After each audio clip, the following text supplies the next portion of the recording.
Okay, good evening, everybody. Or morning, and if you're getting up, it's morning for you. If you're going to sleep, it's evening for you. So this is a global community.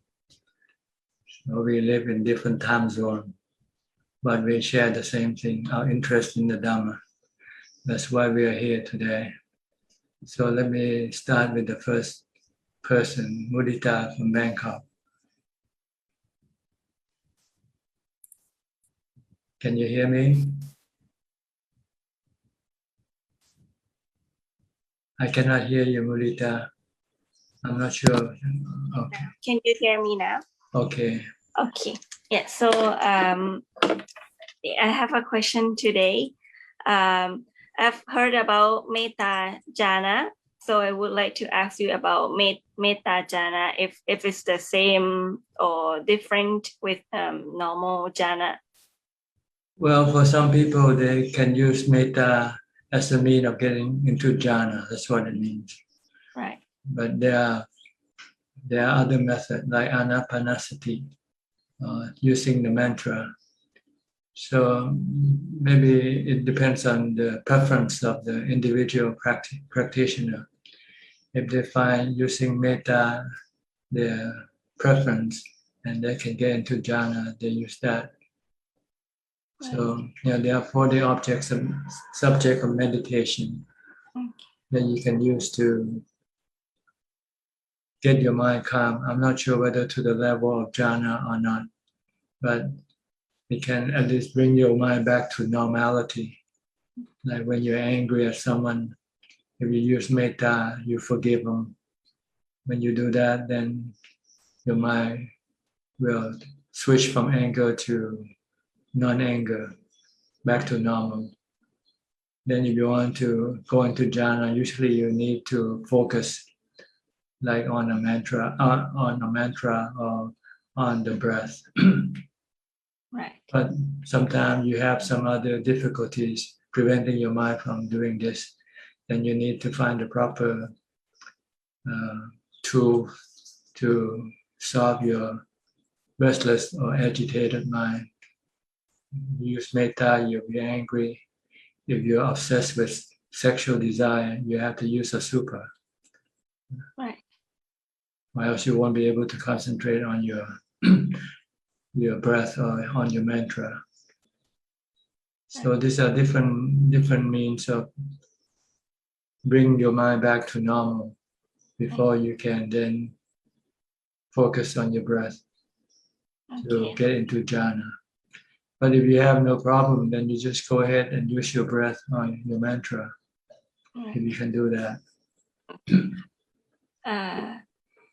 Yes, Ajahn, thank you. I would like to ask a little bit more about metta. From my understanding, is that only the noble disciples that have real metta, and the lay people like me we don't have real metta, but we just try to control ourselves not to get angry with someone who hurts us, right? Well, they are real, but they might not be permanent. Oh, I see. They come and go. You might have to force them to come out when you get angry at someone. Right. But with a noble person, it seems almost automatic. I see. So that's about the difference. I see. But don't worry about it.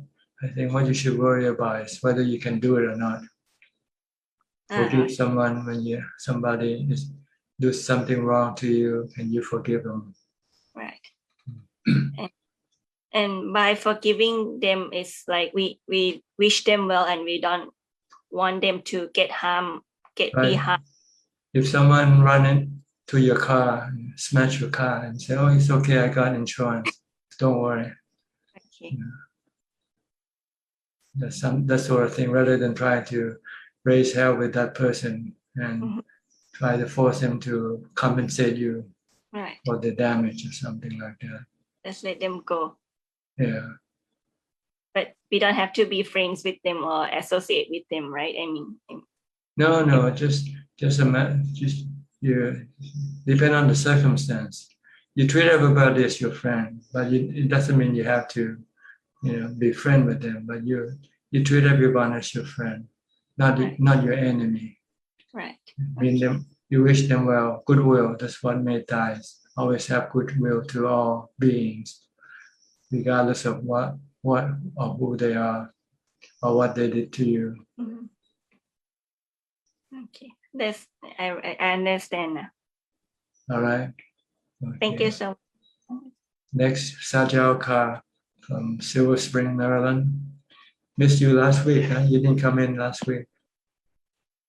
Yes, yes, yes, Ajahn.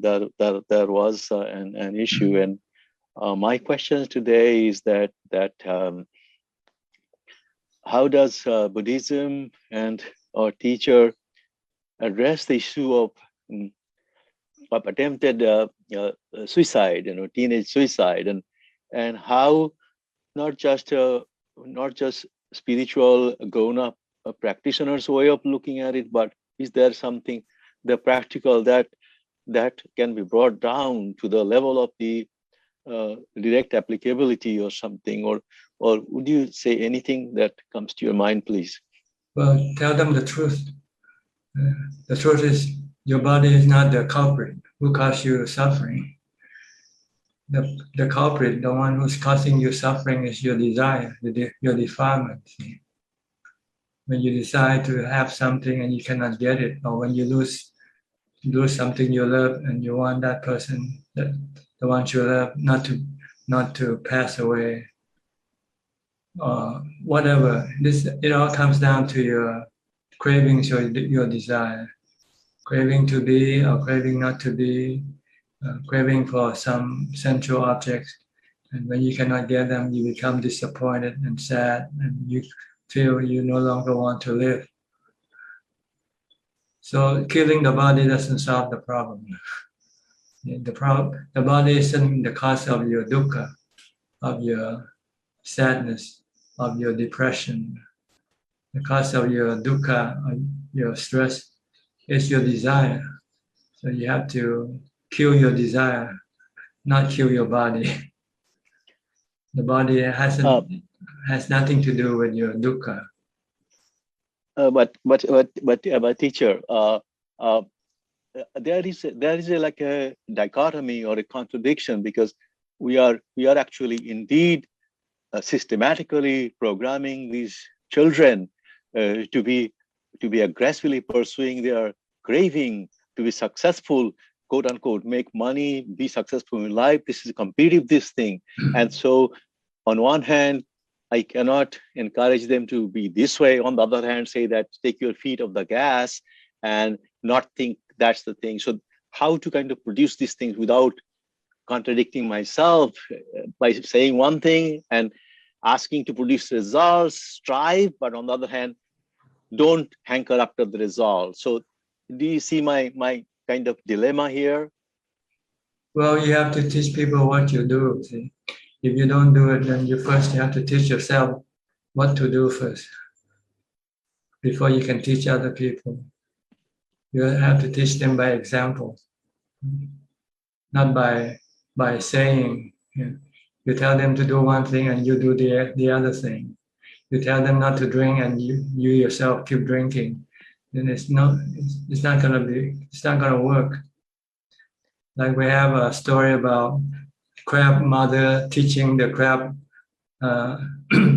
crab children how to walk straight. Yeah. But the mother keep walking not straight. Yeah. So so the children look at what the mother walk, how the mother walk. Yeah. So they follow how the mother walk, not what the mother say. Like we always have this saying, do what I say and not do what I do, right? So it's never working.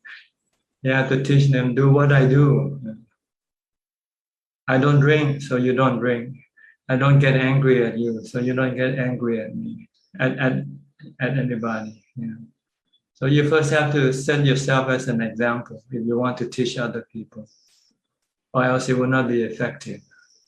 But when I talk about such things at my age, somebody will say very directly that you have done all the things that you needed to do now. Now your life is running out on you. Maybe you're resorting to this ideology and stuff and imposing that on us or something, because there is not much time. I know what I have to do myself to be in the path, but for the other to encourage other people, I cannot repeat my life to live in a certain way from a younger age because time is gone.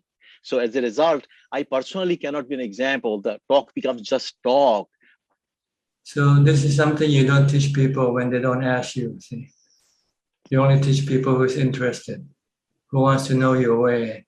They admire how you live and they aspire to be like you. Then you can teach them. But you don't go around and just push people and tell people to do what you do. See? But when it is your own child, then it doesn't matter who. If they don't want to, you cannot force them to.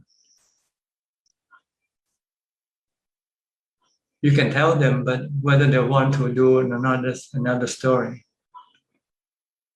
But how can you be there? Because only acceptable ways, the worldly ways, and the worldly ways of solving these sort of problems keeps you in the world, and it does not solve any problem really. But No. that is like a helpless situation to verbalize in a simple terms that the teacher can do. Whereas when we say something, that becomes like, like BS. No, it's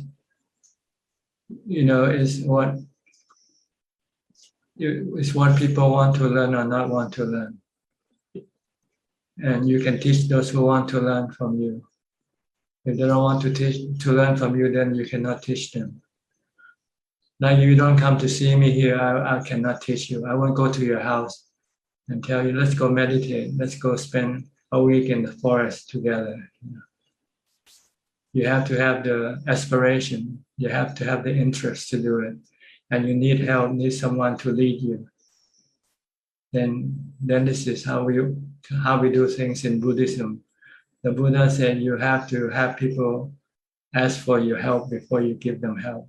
Ask for your teaching before you can give them Dhamma talk.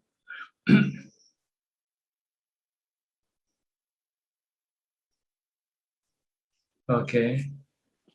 Or if you find a person interested in Dhamma and after you strike a conversation and you find that this person is interested, then you can give them Dhamma. But as soon as they start to reject, then you have to stop. We're not here to argue who's right or who's wrong, You know what is right and what is wrong, but the other person might not know, and they want to argue with you. Then you have to stop. Don't argue with them. Okay, whatever you think, it's up to you. Thank you, Ajahn. All right. So if you really know, you won't get into argument with anybody because you know the person you're arguing with is a blind person.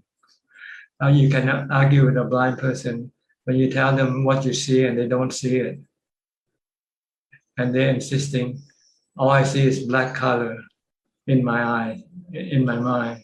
When I tell you they are green, they are red, and there are different colors around, but they don't see it. They only see black, darkness. So you cannot argue with them, right? If they insist that's all they see, it's darkness. So if they insist on going after their pleasure, sensual pleasure, you cannot stop them. They have to one day might learn from the experience that things is not always rosy, things is not always good, Things can turn sour anytime. But that might be too late. By that time, they just take the shortcut of killing themselves. All right? Sound cruel, huh? But this is reality, and we're talking about reality. Buddhism kind of contradicts itself when it says you have to have metta, compassion. But sometimes you just turn a blind eye or just, use ubekkha because you find that it's impossible to help.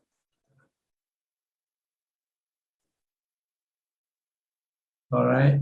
Understand? Yes, but when it's your own child, teacher is kind of very difficult. That deal with, because you are sitting there and seeing the person coming out and coming in, and in a state that is kind of totally helpless, and the way the situation wants to be helped in the acceptable way is basically, in my mind, is completely meaningless. Really, it's not going to reduce it will temporarily eliminate some problems, but the problem will be recurring, as you're explaining right now. And unless, and all the things that you said, I totally agree, but it's very difficult. Even the Buddha, after his enlightenment, he first of all, he just didn't want to teach, because he looked at most of the people that they don't want to be taught. But then after a while, he reflected and investigated, and he found that not all people are the same. There are some who wants to learn, so he chose the people who wants to learn, and he ignored those people who doesn't want to learn. He divided them into 4 different types of lotus. Those who can learn and understand quickly, after giving a brief talk, they can become enlightened. And the second group are those who need more elaboration before they can become enlightened. And the third group, you have to spend a lot more time teaching step by step before they can reach the highest step. And the fourth type is those who don't want to listen to your talk, to your teaching. So this is how you have to be able to see which type of people you're dealing with. Not your daughter, not your wife. You don't look at them like that. You look at them, their ability to learn from you. If they don't have the ability or the capacity or the interest, then there's nothing you can do. You can teach if you want, but you might not get anything. Then you might get anger from the person if you keep talking to them a while, and they can become annoyed by your constant teaching them to do this and to do that. So instead of having a good relationship, you end up having a bad relationship. So you have to know the consequence of what you try to do also. Whether it's going to bring benefits or it's going to bring damage. Okay? Thank you, Ajahn. I know it's heartbreaking, especially somebody like your offspring, and you want to teach them something, but they don't want to learn. But give them time. Maybe they have to go for a while until they start to see the impermanent nature of things and the dukkha inherent in this impermanent. Then they might start to think, looking for something. So philosophy or Buddhism is really for the age, the older people, people who have some experience in life, who has experienced some dukkha, experienced some changes of things in life, seeing things as not reliable, so want to look for some other means of support. We give them time. There's still time for them. Just put Buddhism book in your house around. So one day, when they got nothing to do, they might just pick up the book, and maybe by that time they might be ready for learning. All right. Thank you, Ajahn. Okay. Next, Kok Seng from Singapore. From Malaysia, I always forget. I'm sorry. Singapore, Ajahn. Yeah, good evening, Ajahn. Yeah, maybe I may start off by just to update about my progress for meditation. Can you just go into the question, because we don't have time for the updating. Sorry, because there are a lot of people waiting to ask questions. If you have any questions. Yes, I just want to understand my state of mind because I noticed that during the meditation this afternoon, when when I heard the sound, the noise from the renovation works, the hacking outside my house there, I was not disturbed and I can just leave the noise itself and continue my meditation. So is this considered as a sign of equanimity? As long as you're not disturbed, then it's okay. You want to train your mind not to be disturbed by all the sensual objects that you come into contact with. Just merely knowing them and not reacting emotionally by like or dislike or fear. And then a few hours later after dinner, I got angry with my daughter because she did not do her duty to throw the garbage outside. So I have to raise my voice at her. So and just now you're talking about anger. So this momentary anger play out. So is it because my mindfulness is not it's not strong enough to stop the anger from arising at that point of time before I raise my voice at my daughter? That's part of it, but the other part is your lack of wisdom. Not knowing the cause of your anger is from your expectation. So you should never expect anything. As soon as you expect and when you don't get what you expect, then you get angry. Actually, I have told her that it's her duty. She has to do the duty of throwing the garbage. That's right. You expect her to do her duty, but she doesn't do her duty, so you get angry at her. Yes. If you know that you cannot expect anything from her, then you won't get angry at her. So how do we go about? We want them to develop good habits. And you can teach them, but you don't have to get mad.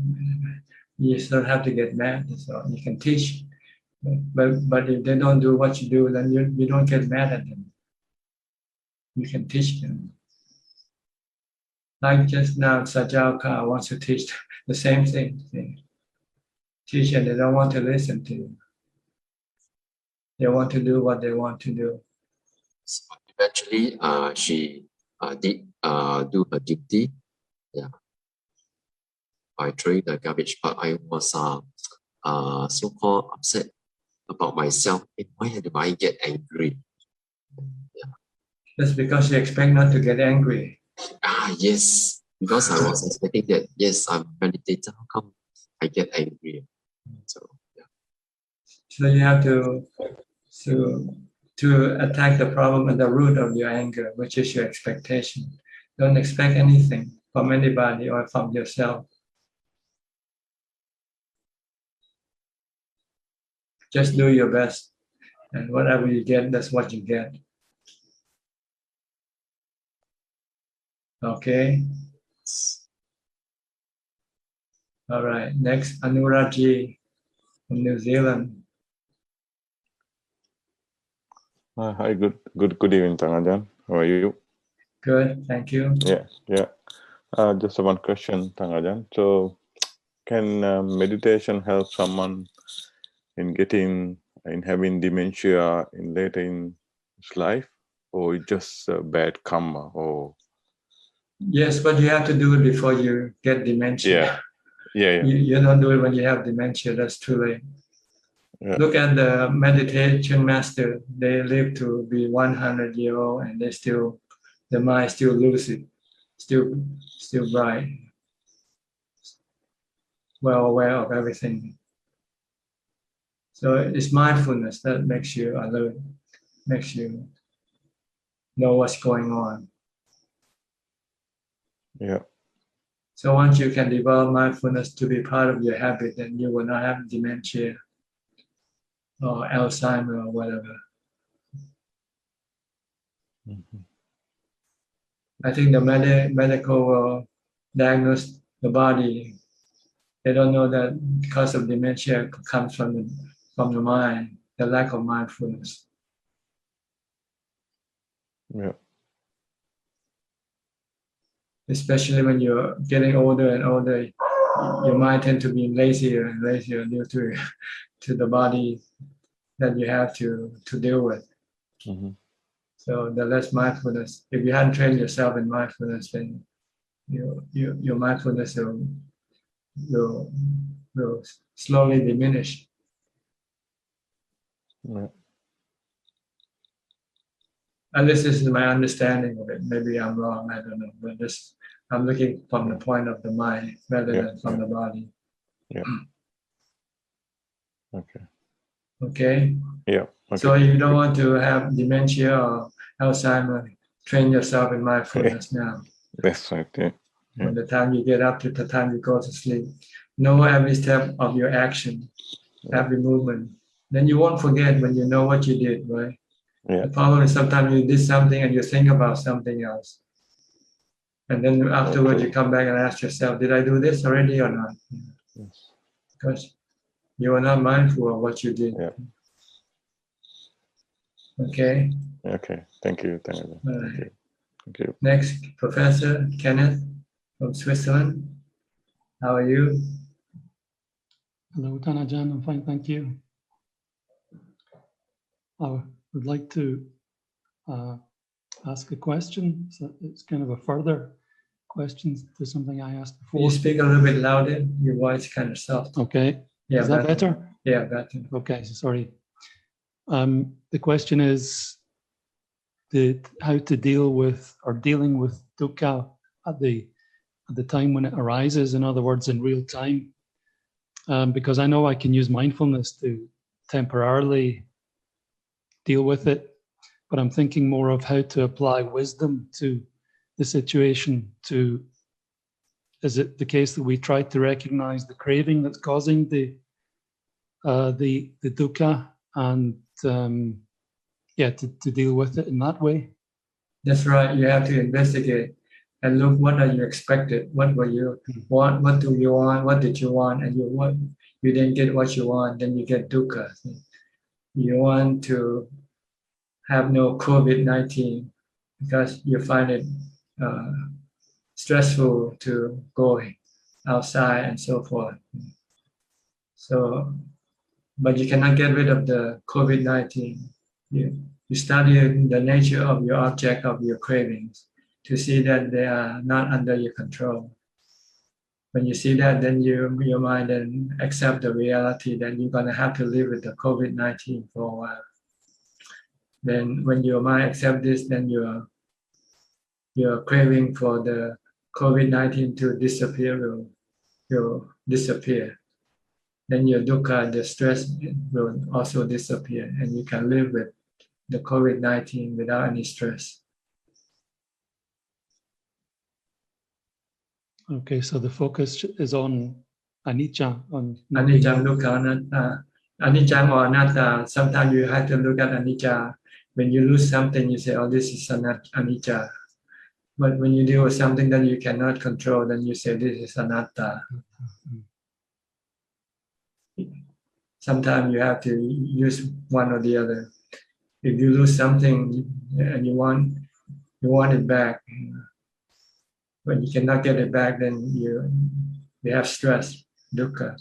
So when you look at the thing that you want, you say it's gone, it's not coming back. It's anicca. Or you can look at anatta. You cannot force the thing that you lose to come back. It's also anatta, not under your control. Okay. When you accept this, then you stop your desire to get that object back. When you have no desire to get that object back, then you have no stress, no dukkha. Okay. Understand? So every time you're stressful, trying to find the cause of your stress. What are you craving for? What are you desiring for? What do you want? And then if you can find out that the object of your want is anicca or anatta, then you have to accept this. Okay. Then dukkha will disappear. Okay, this is clear enough? It's very clear, Ajahn. Thank you very much. Okay. Thank you. Next, Philip and Adeline from KL, Malaysia. Good evening, Tanajan. Good evening, Ajahn. No questions tonight, just listening. Same. Okay, same. All right. Next, Willie from Indonesia. I see your parents and your brother also listening. Yes. Yes. Good evening, Tanajan. I have a question today. I have a tendency to be anxious and panic in doing things. Usually it's because I have to do things quickly or in a hurry, or because I'm afraid of doing mistakes. And if it is related to other people, usually it can be worse because I try to meet their expectation. So why is that so, and how to overcome this problem? This is the same thing. Your anxiousness is dukkha, see? And it arises from your expectation. You want people to be happy with you, with what you do. Yes. And sometimes you cannot do it, so you become anxious. But sometimes you're not sure whether you can do it or not. Yes. So you just have to look at what you do, how much you can do, how fast you can do, and just do it at your own pace, and forget about what other people might think. You cannot force them to be happy with you. If they're not going to be happy with you, it doesn't matter how you do it, how fast or how slow, they're not going to be happy with you anyway. Some people can be happy with you, some people will not be happy with you. So you cannot force people to be happy with you all the time. Yes. They are not thousands. Is this clear enough to you? Yes, that's clear enough. Can I ask another question? Okay. I feel sad when I see myself is defeated by defilements, or seeing the bad side of myself, or seeing myself is not up to my expectation. Okay. Like for example, I wish I could deal with the painful feeling, but fail to do that and feel disappointed. Or I see myself like being selfish. I mean, I'm sad why I could be so selfish. So I understand that we will have defilements until we are enlightened, but yeah, I still have this kind of expectation toward myself. So how to overcome? Well, you have to weaken your defilement by do a lot of meditation to calm your mind. Because when your mind calm down, then your defilement also calm down. So your mind will not be overrun by your defilement. You'll have some equanimity, and then you will not react to some of the negative thing of yourself or other people, because your mind just not interested when the mind is calm and happy. So before you think about negative things, you should calm your mind first. And then when your mind is calm, and it can look at the negative things and accept negative things, like death, like aging, sickness, like asubhas, or your weaknesses, or so forth. But if your mind is not calm, not have equanimity, it has too much expectations. And when you don't meet the expectation, then you feel stressful, feel unhappy. So try to calm your mind as much as possible. Try to prevent your mind from thinking as much as possible, because most of your thinking are dangerous to your mind.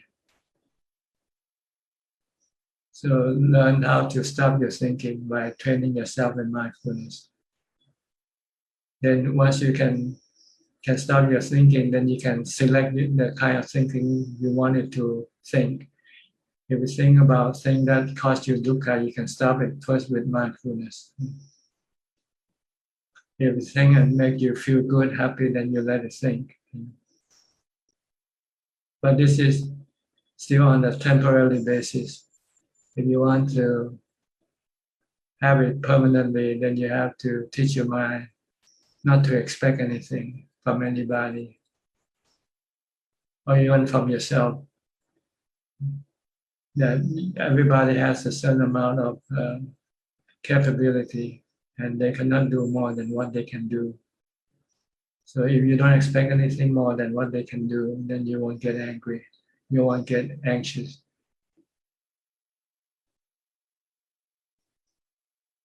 Okay? Okay. Thank you very much, Tanajan. Jolin Tay from Singapore. Good evening, Ajahn. I have no question today. Thank you. Okay. Forrest Tom from Boston. Hello, Tanajan.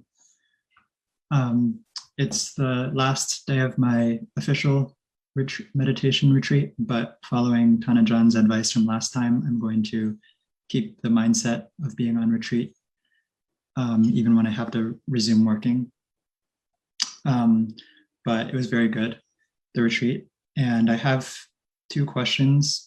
One is following up on Professor Kenneth's question about where you had said to find out the cause of your craving. A lot of times, if I feel some dukkha and I know there's craving, but I ask myself, what's the cause? And I can't figure out what is the cause, or sorry, I can't figure out what is the object that I'm craving for. So should I just go back to Bhutto if that's the case? If you cannot yet investigate the cause of your craving, the object of your craving, then you just have to calm your mind first, stop your mind from getting stressed. Then maybe without stress, you might be able to look back and might see the cause of your dukkha. Okay, that makes sense. And then secondly, I still worry a lot about wanting other people to see me in a certain way. So I'm wondering, is this This is craving, the expectation. It's craving, the desire to be somebody, the desire to be liked by other people. Right. So this I just have to view as anatta that I cannot control. Yeah, you cannot force people to like you or to hate you. They can like you or they can hate you. Let them do what they want. You just be yourself. Just know that you're good is good enough. Just know that you keep the precept, that you are charitable, compassionate, even though in a low way, not in a big way, but at least you are doing good thing. You're not hurting or harming other people. Knowing this, it can make you act like a shield to other people's criticism.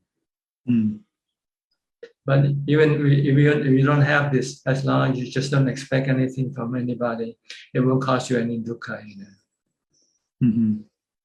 They can like you, they can hate you, they can praise you, they can condemn you. Let them do whatever you want to do. Okay. You can stop them.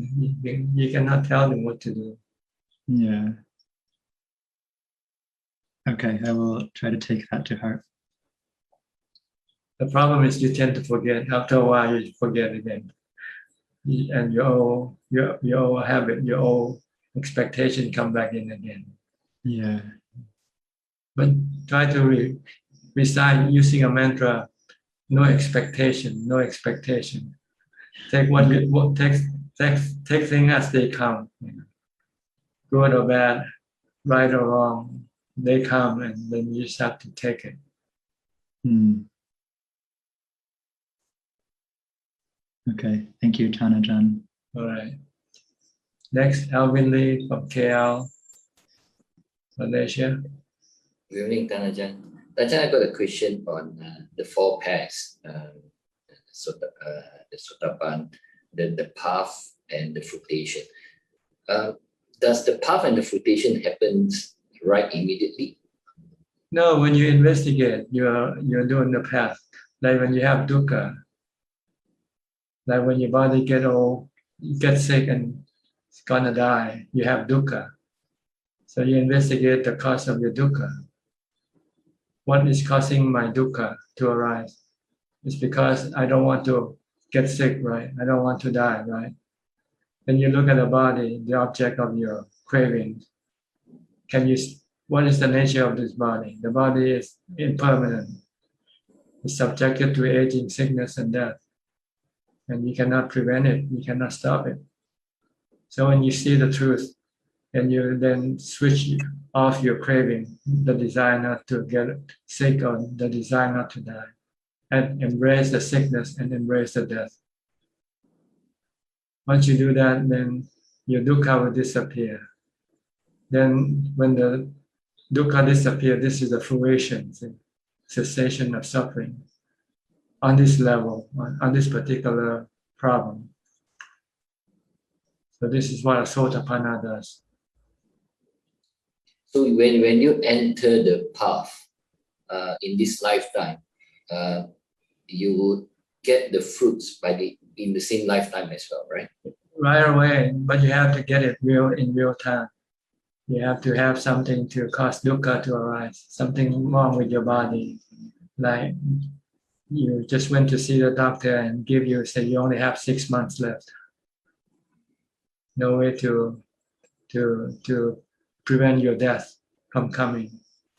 Then to see how you deal with your dukkha.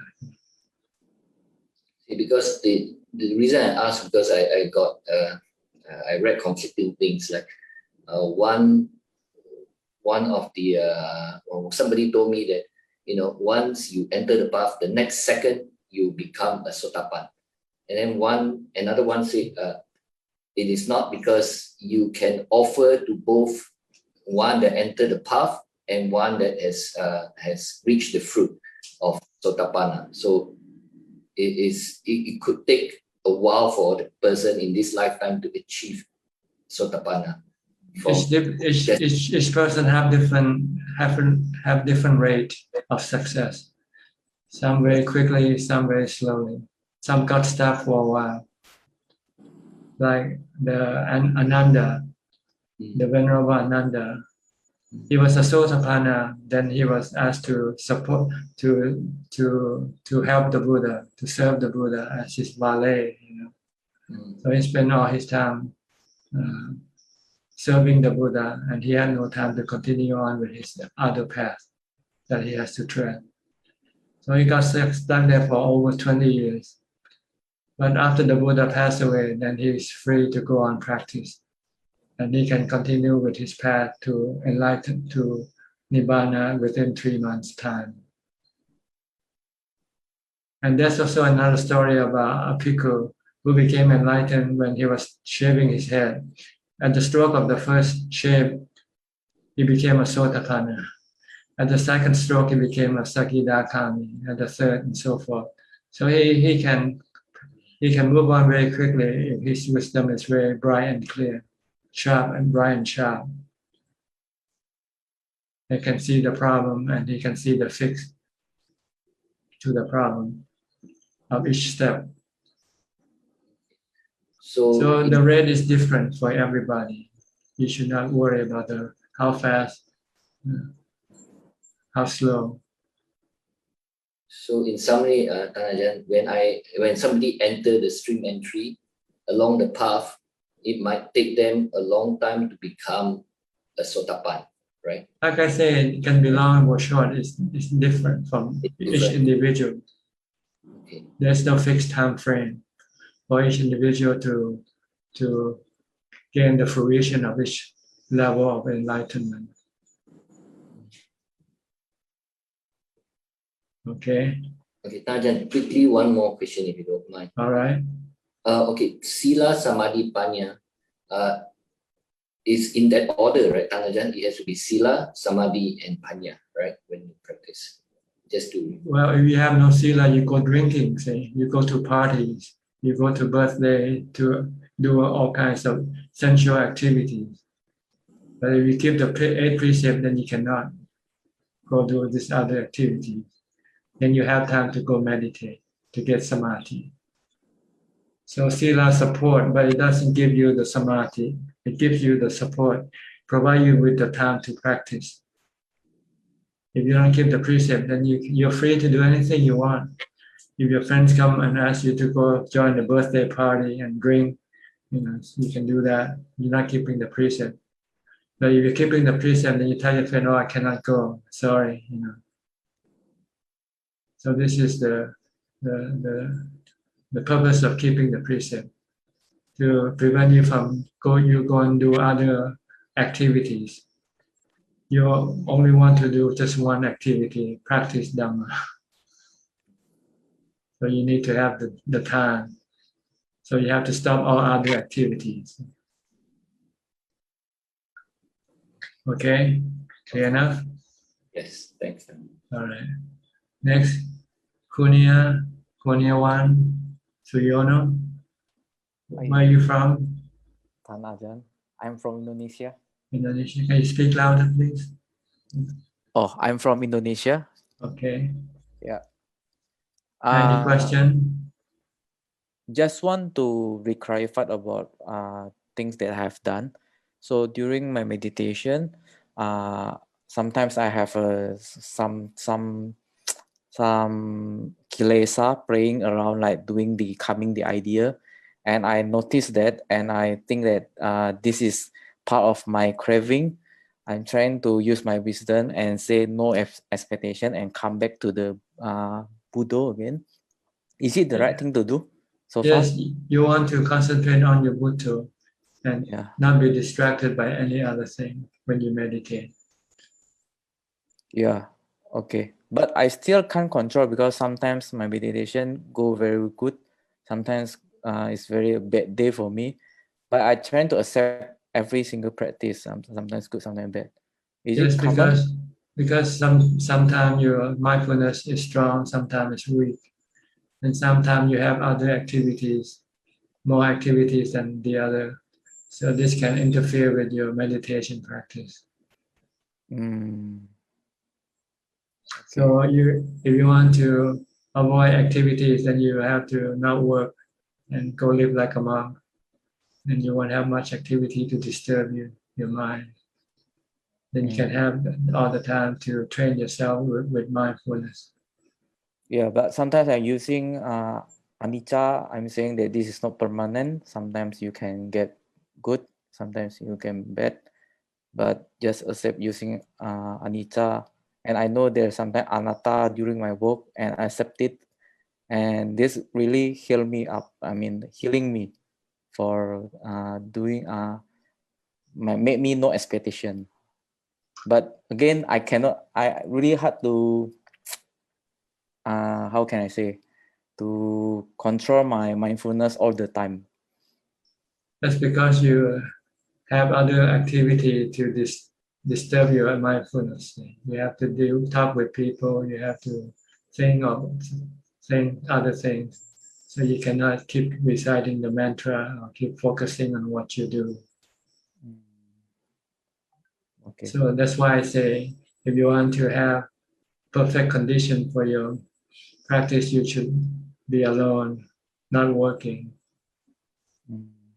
Like on your day off, try to be alone and don't go to do any other activities.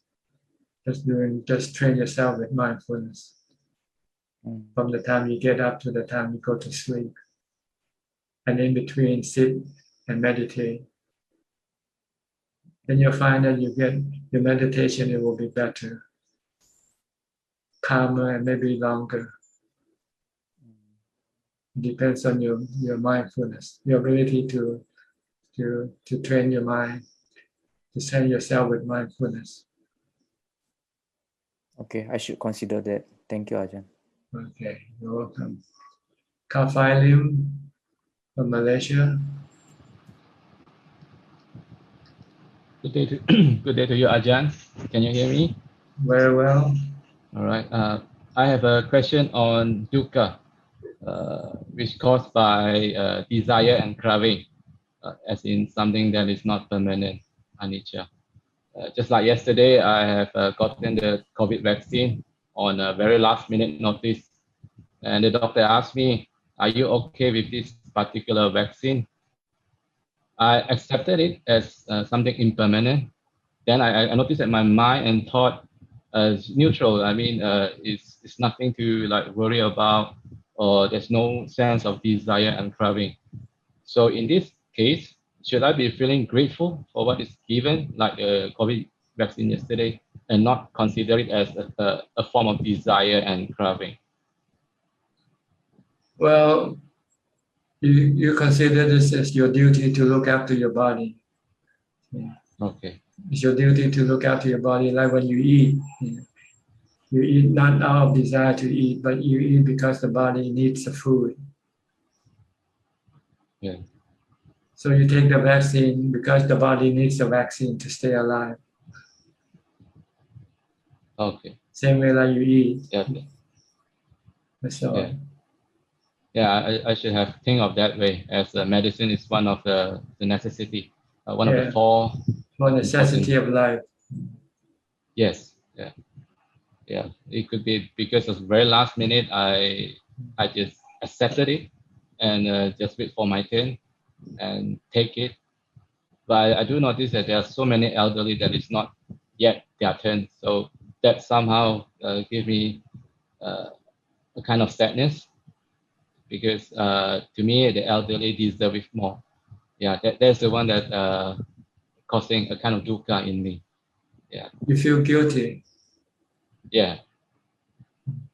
But you did not do it out of your own volition. It comes to you. No, I just been waiting, and I just got a notification that I had to be present in order to get vaccinated. I was kind of surprised. Maybe you should feel guilty before you take it and give it to somebody else.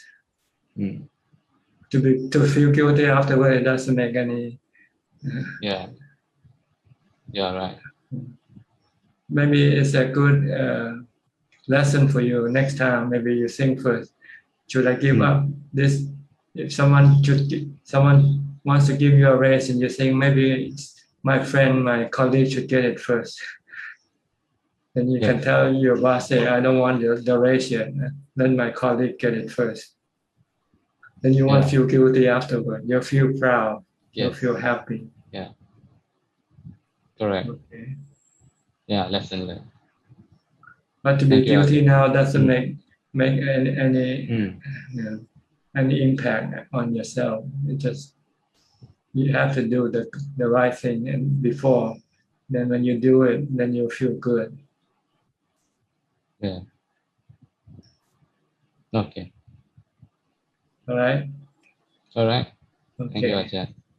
Bruce Lee from Indonesia. You're next. Evening, Ajahn. No question for now. Thank you, Ajahn. You're from Medan? No, near Jakarta. Near Jakarta. Okay. Yes. All right. Next, Apang Henry. How are you? Fine. Okay. Any question from you? Anyone? I have question, Ajahn. Please go ahead. Every morning, after chanting Parita, I sitting meditation. In my sitting meditation, why I cannot stop my thinking, Ajahn? Please advise. Because your mindfulness is not strong enough yet. So you have to do more mindfulness before you meditate. Your chanting help you to get some mindfulness, but maybe not enough. Maybe you should chant longer. If you find that you still cannot stop thinking, then come back and do more chanting. And when you chant, you should not think about other things when you chant.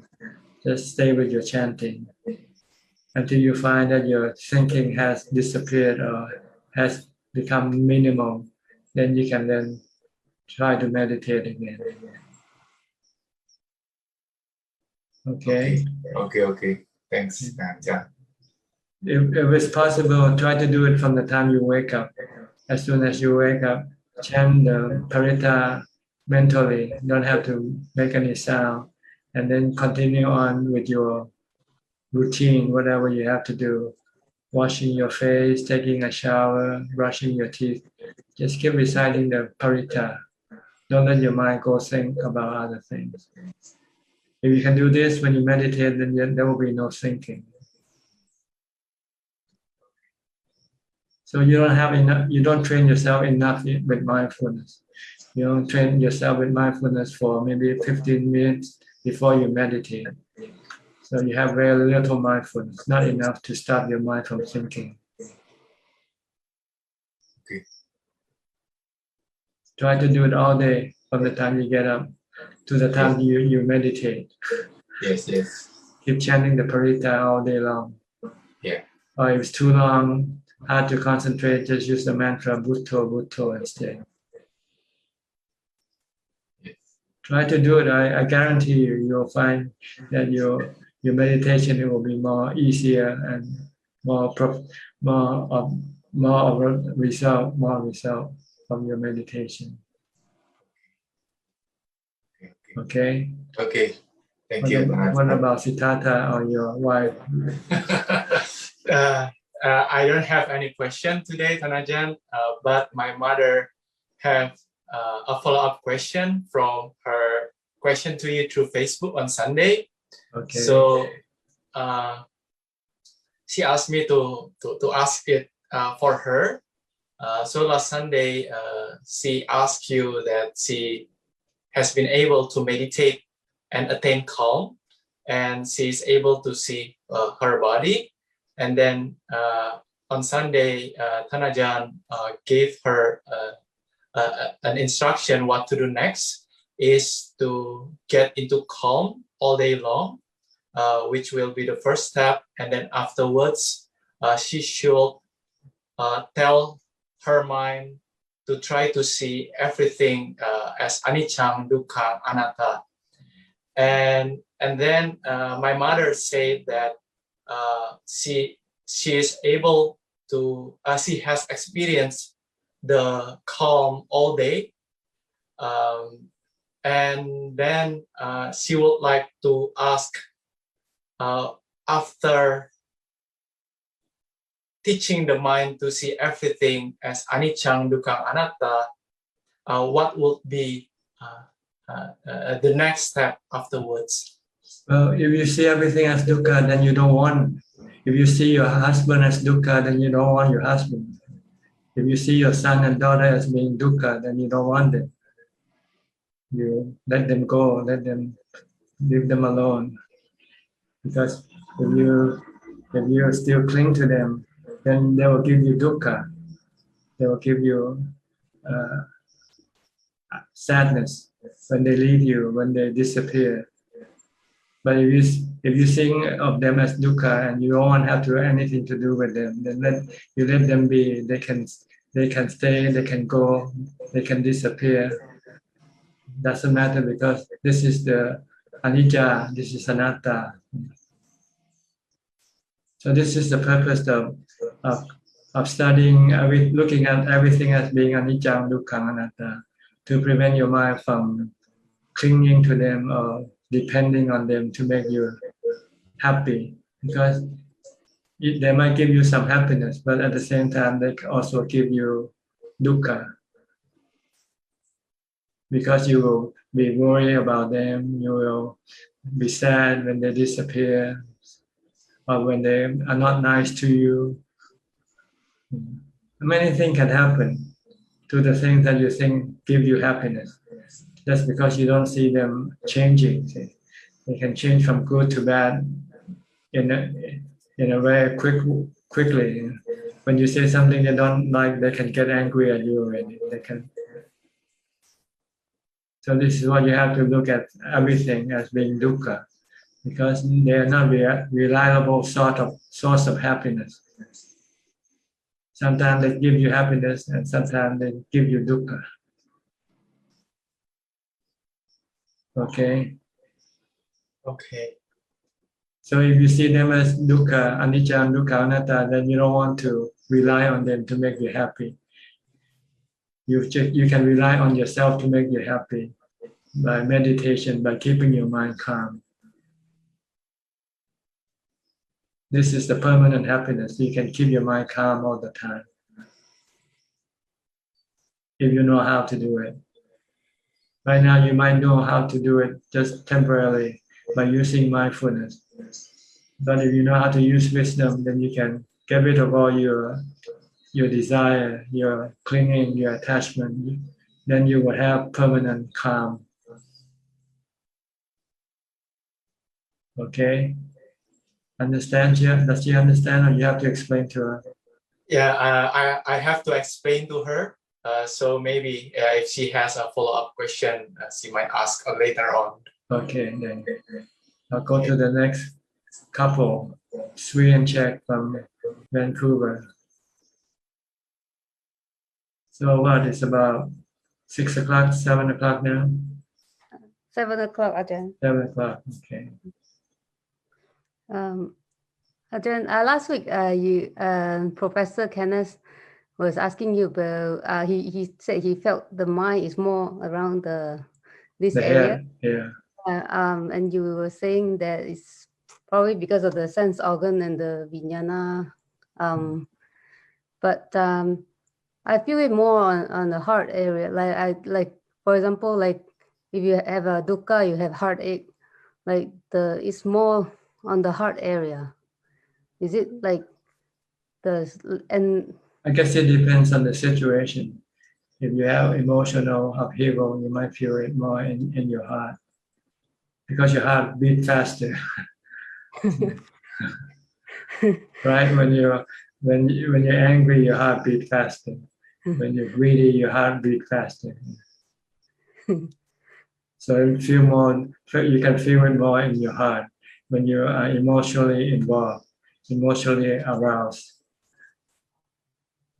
But when you're not, when you're just merely receiving all the images or the objects, they usually feel it around the head more. Because the ears is in your head, your eyes, your nose, your tongue is in your head. But when you are emotionally aroused, then your heart starts to beat faster. Then you start to feel the mind around your heart. Interesting. It doesn't matter really the location. We're not here to solve the problem, the location. We are here to solve the problem, the stress of the dukkha of the mind. Sorry, Ajahn, for the unnecessary question. Just keep focus on the Four Noble Truths. That's all we have to do, really. Don't stray away from the Four Noble Truths. Yes, Ajahn. Yes, Ajahn. Sorry. But our mind likes to think all sort of things. That's why I have to bring you back to the Four Noble Truths. Right. Anicca, dukkha, anatta, to stop your cravings. Right. Right. All right, check. What about you, Sri? Tanaja, like since today we are talking about a lot about expectations, like before expectation or craving, right? That's what it is. Yeah. But I meant like before we meditate, like can we keep telling ourselves or teach our mind like, oh, I'm not going to expect anything, then we go and meditate, like just like a prelim before going. But when you eat, do you expect to get it? You just looking at, am I full yet? Am I full yet? No, you just keep eating, right? You just look at the food you like to eat more than thinking about getting full from eating. Just concentrate on what you do and don't worry about the result that comes afterward. Yeah, okay. Or like going fishing today. Don't start counting, I'm going to get 10 fish. Just fish and get what. Just be happy with one fish you get. That's all. Because it's impermanent. Your mindfulness is not yet permanent or fixed. Your mindfulness is still up and down, and your mind is still running around. So you cannot predict how's the result gonna come. But as you advance in your practice, as you have more mindfulness, more control of your mind, then you can be quite certain of the result. But just accept the result as it comes. Sometimes it takes a long time, sometimes it takes very brief time, sometimes you don't get any result at all because you have no mindfulness. All the time you're sitting in meditation, you keep thinking about the money that you have to find to pay for your rent, to pay. So you have to be mindful to keep your mind from thinking. And just keep focusing on your meditation object. Yeah, and we all use mindfulness. Yes, always mindfulness, concentration on your meditation object. That's all you want to do. Yeah. Okay. Okay, thank you, Tanajan. Thank you. Gary from Singapore. Any question today? Good evening, Tanajan. No questions No today. question. Thank you. Just listening in. Thank you. Okay. Next, B. Ravin Chindaporn from Bangkok. I knew this guy from when he was 10 years old. His father and mother brought him to the monastery, and he kind of liked to study Dhamma and practice Dhamma, which is quite unusual. Not very many people. Well, I'm very thankful for my parents for giving me that opportunity. And yes, it's been a long time, Tanajan. I remember I was still very young and you would offer me yogurt drinks and you would ask me what year was I in. And I still remember very vividly those memories. And I'm very thankful for that. I'm quite surprised that, all those years I'm still here learning from you. So I'm very grateful for that. All right, you have any question today? Yes, I do have a question. It's actually on the theme of expectation. So I understand that the ideal situation is to have no expectations. However, sometimes, when I'm working, sometimes when I have to deal with people, sometimes the situation forces me to have expectations. Sometimes you need to get the work done. You need to manage this, solve the problem. So is there a way to manage the expectations, not to let it overwhelm me, but also not, lose sight of, keeping it at a level that is acceptable? Because, Yes, you can expect, but don't expect to get it. That's all. You can expect, but you don't expect to get it. You can have expectation, but don't expect to get your expectation, because it's not under your control. That's all. You can expect anything, expect to get a raise, but it doesn't mean you're gonna get a raise, do you? No. Okay. If you don't expect to get a raise, you expect to get a raise, but you're not expected that you will get a raise. And when you don't get it, you don't feel bad, right? So you say, okay, I like to get a raise, but if I don't get a raise, that's fine. Same thing with everything that you do. I like to finish this work. I want to complete this deal. But if I cannot do it, so what? You do your best. That's the whole thing, that you have to do your best. But your best might not be good enough because there are other forces that is beyond your control to make your goal complete or successful. So you have to understand that there are other factors that might not make it successful. But you do your best. You have to have a goal.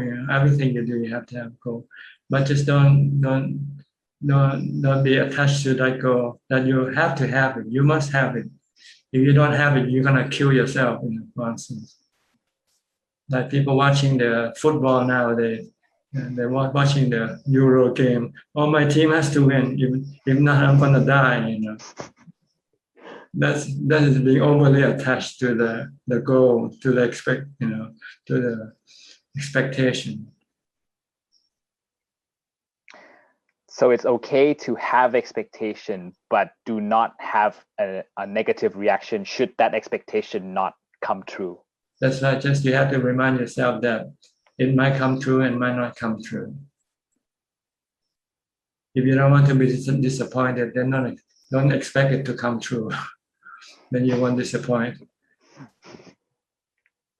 And So you'll be surprised if it comes true. Oh, I didn't expect it. And it came true. Then you say, oh, well, very good. Rather than expecting it, you don't get it, then you become sad. So it's not going to come across as being unambitious, right? It's actually no, you do. Ambitious and unambitious depend on what you do or you don't do. If you do, then you're ambitious. If you don't do, then you're not ambitious. Oh, I see. Yeah. Yep, that's clear. Okay. Okay, Ajahn, thank you. Because the future is never certain. Right? No one knows that this is how things gonna happen. Right? Do you know who's gonna win the Euro Cup this year? You don't know. No. If you know, then you can earn a lot of money just betting.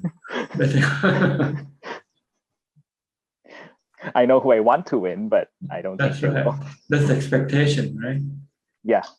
And you can be disappointed if your expectation didn't come to fruition. But if you have the wisdom to know that this is impermanent, this is uncertain, then you prepare for the disappointment,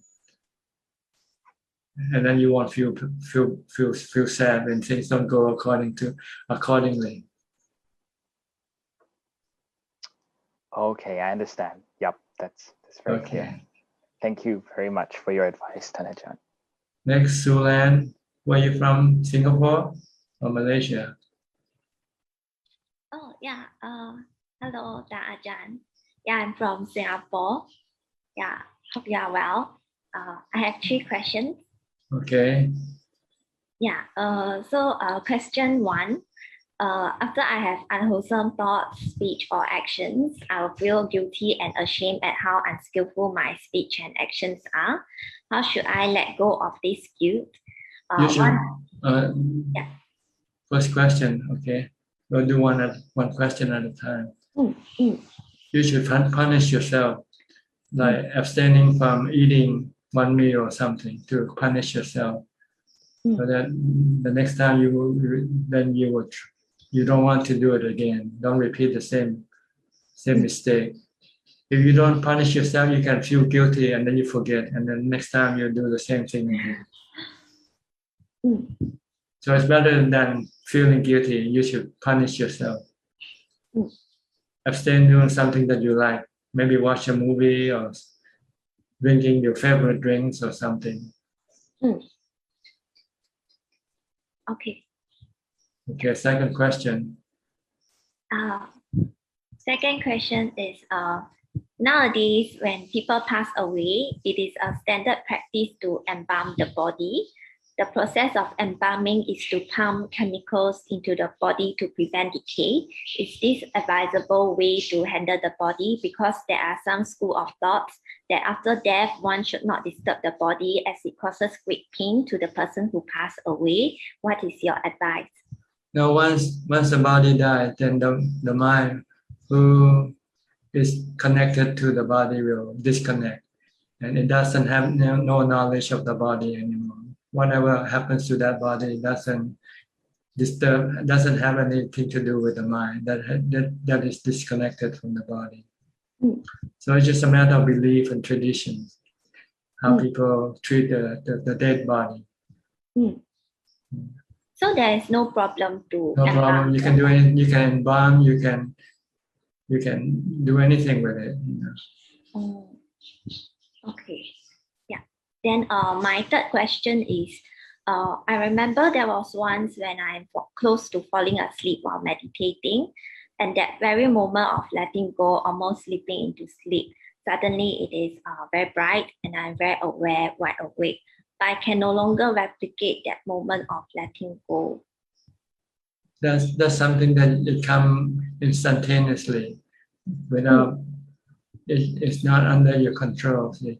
Sometimes it comes because you have done the condition that is right for it, and then when that condition appears, then this result appears. So this is something you cannot expect it to happen all the time. Then how can I have like letting go? You just have to train yourself more in mindfulness and wisdom, and then you can let go. But the experience that you had might be the result from your past that you have done some mindfulness and wisdom before. So when the condition is right, then this letting go can happen. Your mind can enter into calm. Okay. Yeah. All right. So if you want to have this more experience, then you have to train yourself more with mindfulness and wisdom. Mindfulness, sitting and meditation. And when you're not meditating, you can contemplate on the three characteristics of existence. Okay. Yeah. Then your mind will slowly absorb the ability to let go. Okay. Okay. Thank you, Ajahn. All right. Yeah. Next, Soling from London. Hello, Ajahn. Okay, no question. No. And so, altogether, we are asking the questions here how to get to our own Buddha, because this is really the focus of our minds. Is that right?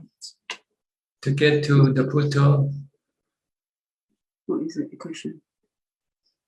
Explain it clearly. How to have Buddha in your mind all the time by training yourself in reciting the Buddha. It's like trying to remember the multiplication table, the alphabet, A, B, C, D, E, F, G. You just have to keep reciting this. Then eventually it will then be embedded in your mind. And when you want to use it, it will come automatically. That what you ask?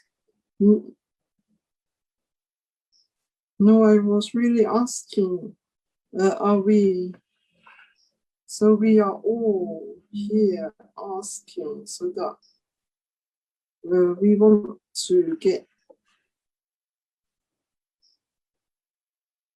our own knowledge so we can reach our own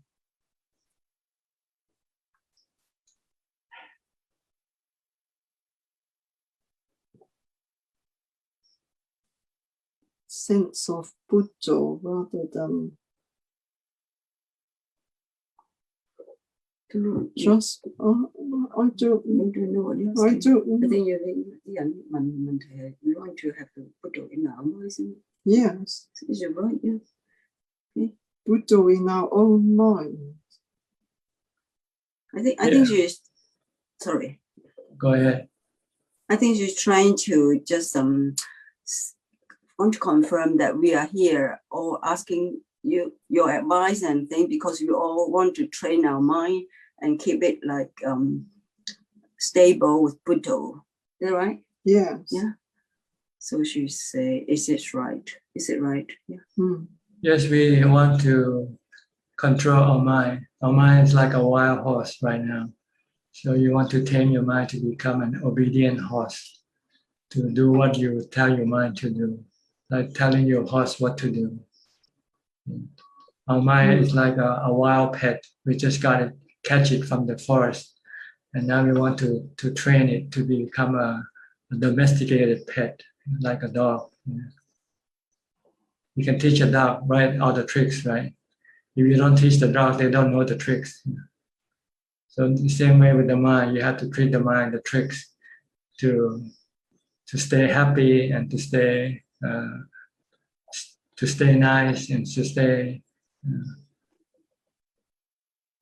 happy, and not sad, not creating sadness, not creating anxiety, worry, and so forth. These are all created by the mind itself, not because somebody says something or do something. And you have to train the mind with mindfulness and wisdom. These are the two tools that we need to be able to tame the mind. to make it permanently under our control. Okay? Thank you. Yeah, thank you. So, and so, before I was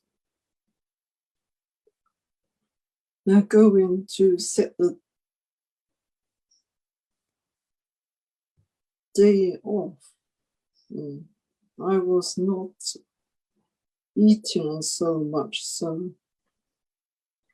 when we do all these things, we are just causing our own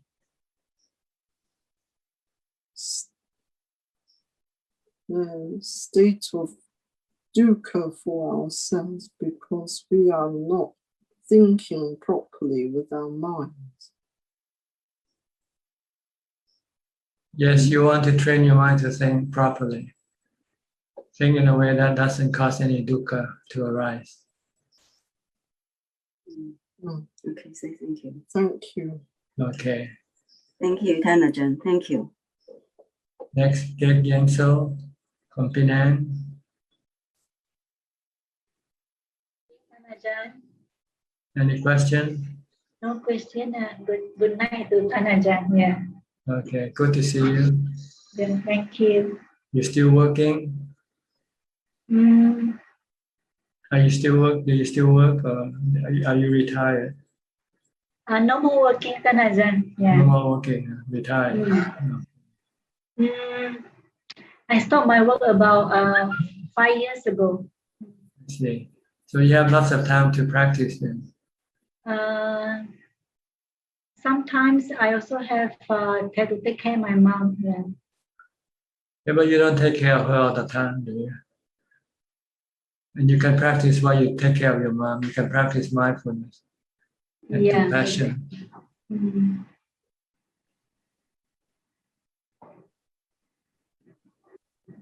You have the perfect conditions for practicing Dhamma if you're not working.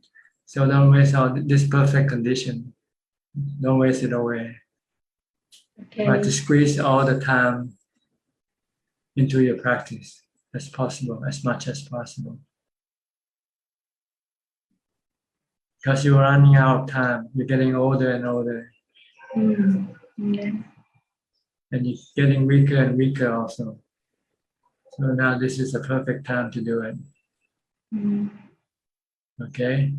Yeah. Thanks All for your advice. Yeah. All right. Next, Evie from Indonesia. Evie? Yes, Ajahn, can you hear me? Yes. Can you speak louder? Okay, Ajahn.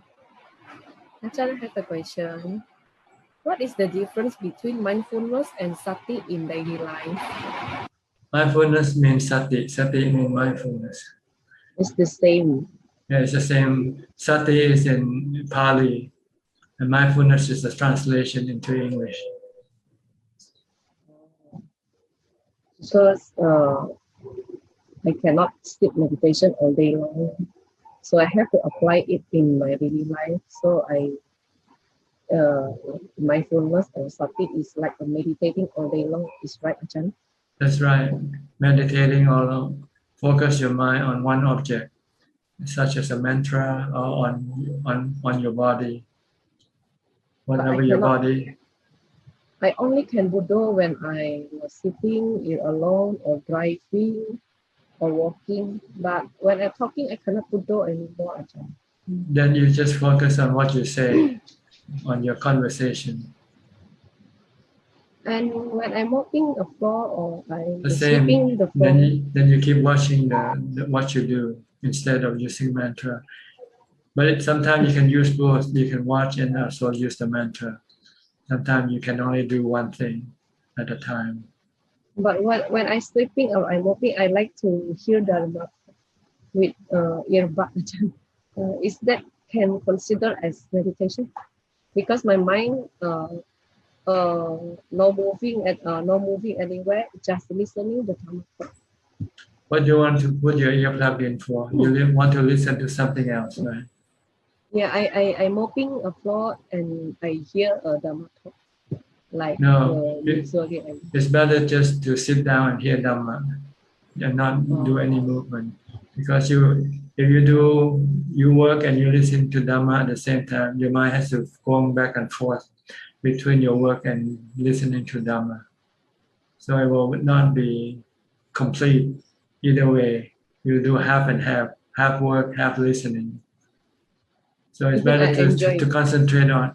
It's not enjoyment that you want to get. You want to get concentration. But if you want to do this, it's okay. But you're not gonna advance in your meditation. That's for sure. Because I feel when I'm walking, and I know here Dhamma talk, my mind will wandering off.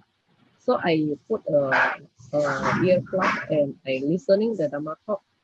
I enjoy the Dhamma talk, and I can sweep the floor, I can mop the floor.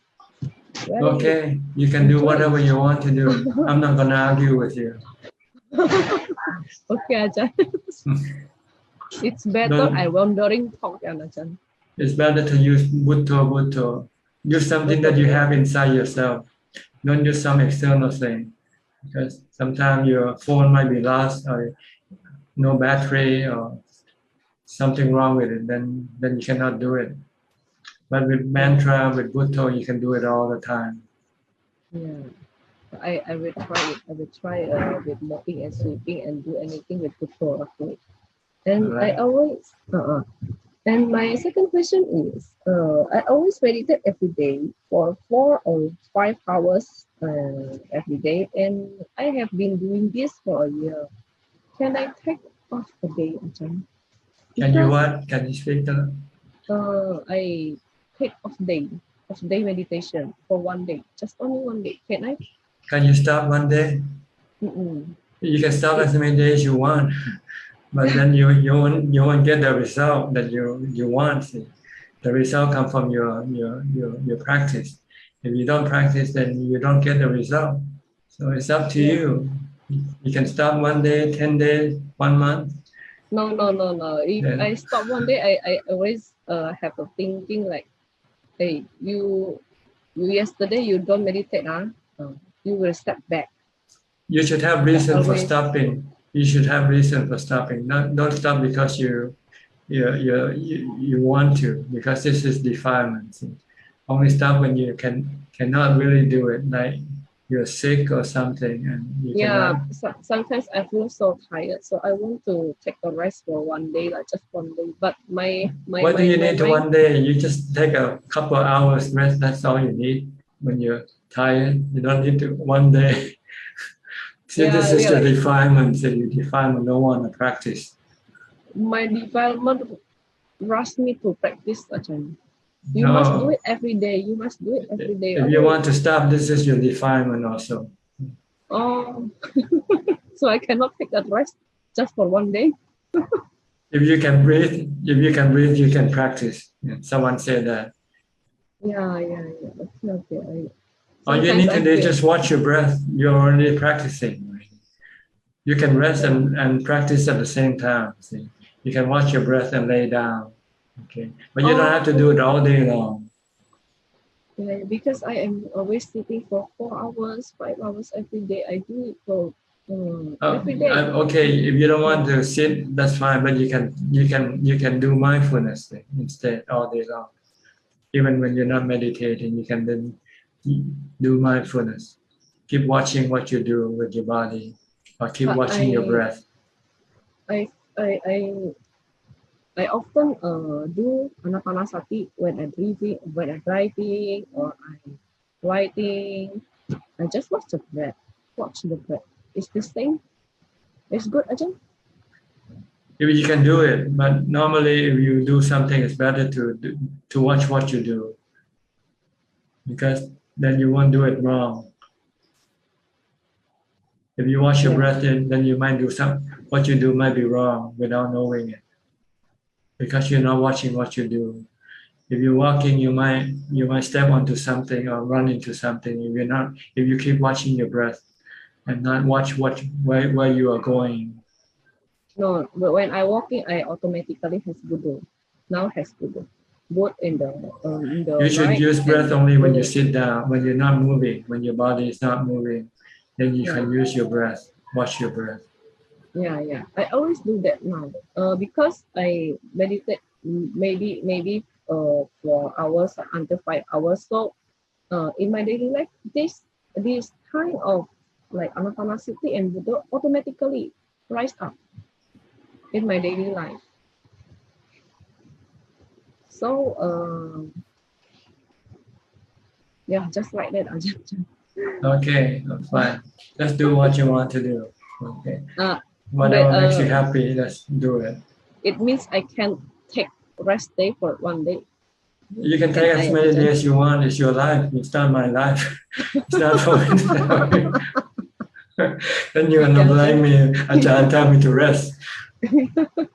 Yeah, Ajahn. Okay. All right. Next, Belinda from Singapore. No question. A bit unclear in terms of like the daily work situations that I encounter. For example, like somebody maybe false memory and think that I have said something or I have requested for something, but the fact is I didn't request or I didn't initiate, but the person has a false memory or cannot remember clearly. So as a result, I feel there's a sense of I feeling being misunderstood. So I'm not sure. Today's theme is about expectations and all. So there's this sense that I want to clarify. I would like to, but the other person think that the memory is right. So just tell yourself that anything can happen. Something can go wrong and something can go right. Yeah. So if it happens, it happens. No need to get upset with what happens. It happens. Just tell yourself that. Then you can be happy with anything. But if you expect to have this and have that, then when it doesn't go according to your expectation, then you can become upset.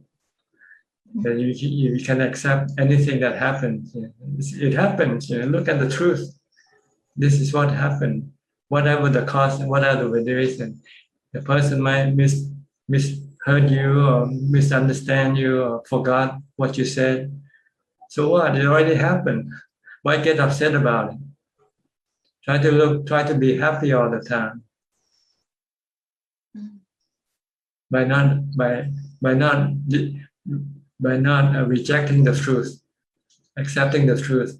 Like you go to a restaurant, you order a bowl of noodle and they come up with a bowl of rice. What can you do? Okay, no noodles, we'll eat rice today. Okay, just accept what you get. That's all. That's what I mean. Life is like a lottery. Sometimes you win, sometimes you lose. All right. what is the root cause of like non-acceptance? It feels like because there's a sense of me that I like to clarify, that I like to it's something along like the praise and blame. Like there's a sense of me and I that I like to clarify to other people how people see me or how I see myself. You have to look at the situation. You have to look at the situation. If you can clarify, do it. If you cannot, then don't do it. So if you end up in finger pointing, the person point a finger back at you, you point a finger, then it's better not to clarify. Just let it go. The point is not to get into any argument if it's possible. Just let it be. When there's a sense of lingering, I don't know how to describe. Is it bitter or sad, or I don't know how to describe that. There's a lingering emotions that things didn't go to how I perceive, and that acceptance is not really deep. I reckon it's because there's attachment or sense of me and my reputation. Yeah, you still want things to go according to your expectation. You don't have ubekha yet. You have to practice a lot of meditation. Then you have ubekha, then you'll be able to accept things as they come. Okay. Thank you, Ajahn. All right. Next, Lillian from Bangkok, Malaysian living in Bangkok. Good How long evening. have you been living in Bangkok now? About 10 years now. 10 years. You speak some Thai, I presume. Yes, yes. Okay. Speak Thai to get along, get by, get by. Get by, you can get by Yes. using Thai. Yes. Okay, good. I have one question today. A few months ago, I tried not to get involved so much in social media, like Facebook and Instagram, but now and then I still go in and take a look, because sometimes I need to do something as well, but sometimes I don't. I still go and take a look. You know, when you go into social media, and I also reduce a lot on reading on news as well, just read certain amount of news. But when the moment that I go in, there's always a lot of emotions. Like you see the news, you get angry sometimes, you get sad, you get happy. I'm just wondering, is it the right way to just shut off from all the social media? Because after all, it's also like a test for how we react to different news or different things that people do. I think you should do just the essential thing. Whatever is essential things that you have to do that. Try to separate the essential from the non-essential. Okay. Essential means something that maintain your life or your family, for instance. Then these are considered essential. But anything that doesn't contribute to your maintaining your life or your family, that is considered non-essential. Okay. But let's say if I happen to see some posts and then like sometimes you still get emotional, right? So that means I haven't got enough wisdom and mindfulness yet, right? And I need to train more, right? If you react emotionally, then you means you don't have mindfulness or wisdom. You just be merely just observing what you hear or see. Okay. Then it's better for you to skip it for now and come do practice mindfulness and meditation will be better for you. Okay. This is considered the essential thing for your mind. Besides your body, you want to look after your body, but also you want to look after your mind. And the thing that is essential for your mind is the practice of mindfulness and wisdom and meditation. Okay. Rather than following the social media and then get all emotionally upset or disturbed. Yes. Okay. You're hurting yourself by exposing yourself to all this social media. Yes. Actually, it helps a lot by not looking, but once you look into it, the emotions just come flooding in. And Yeah, this is like addiction. Yes. Addiction. Yep. Okay. Thank you, Thanachan. Okay, you're welcome. Next, 840806. Where are you from? Turn on your microphone. Unmute your microphone first. Yes, good evening, Ajahn. Can you speak louder? Can you speak louder? Can you hear me? Can you hear me, Ajahn? Okay, okay. Ajahn, actually, you have answered my first question, similar to the Indonesian lady, that I cannot force myself to meditate, even though I'm too tired.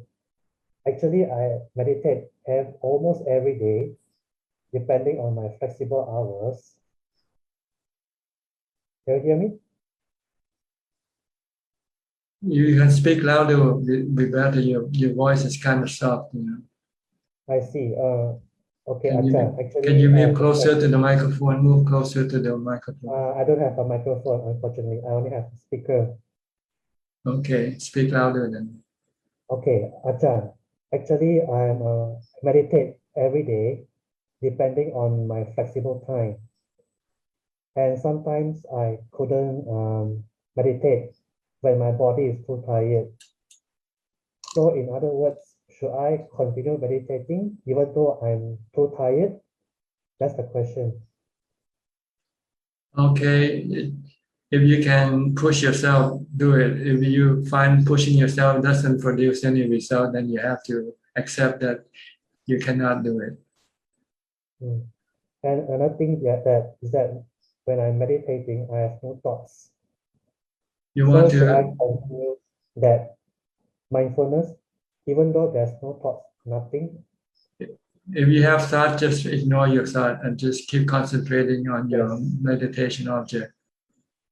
Yes, all the time has no thoughts. I can meditate very steady mindfulness.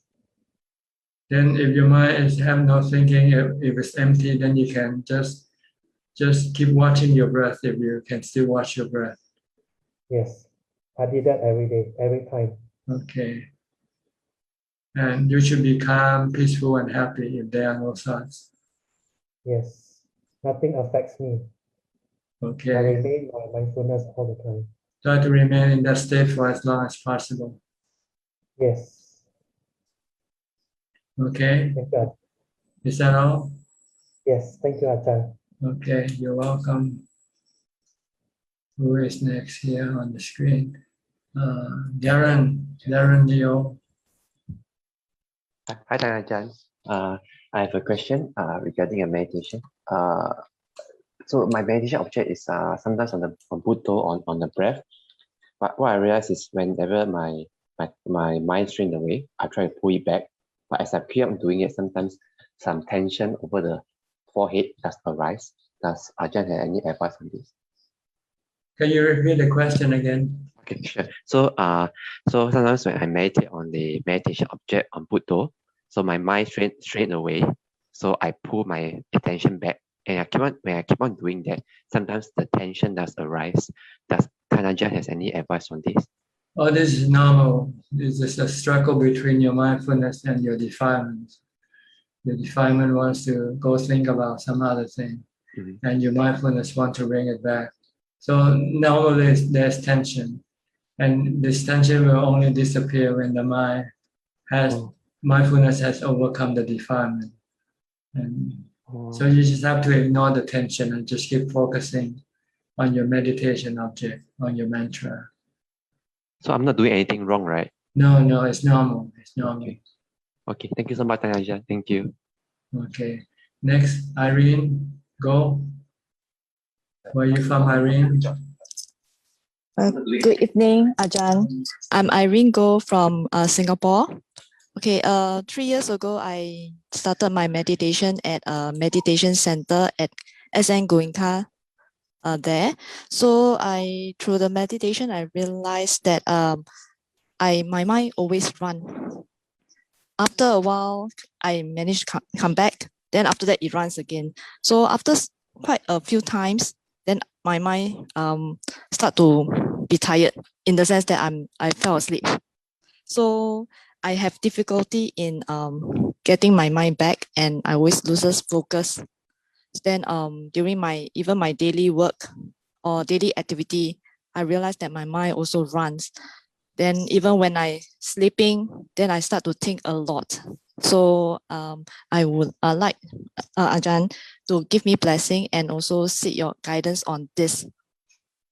Oh, you need something to anchor your mind, like a mantra of your body.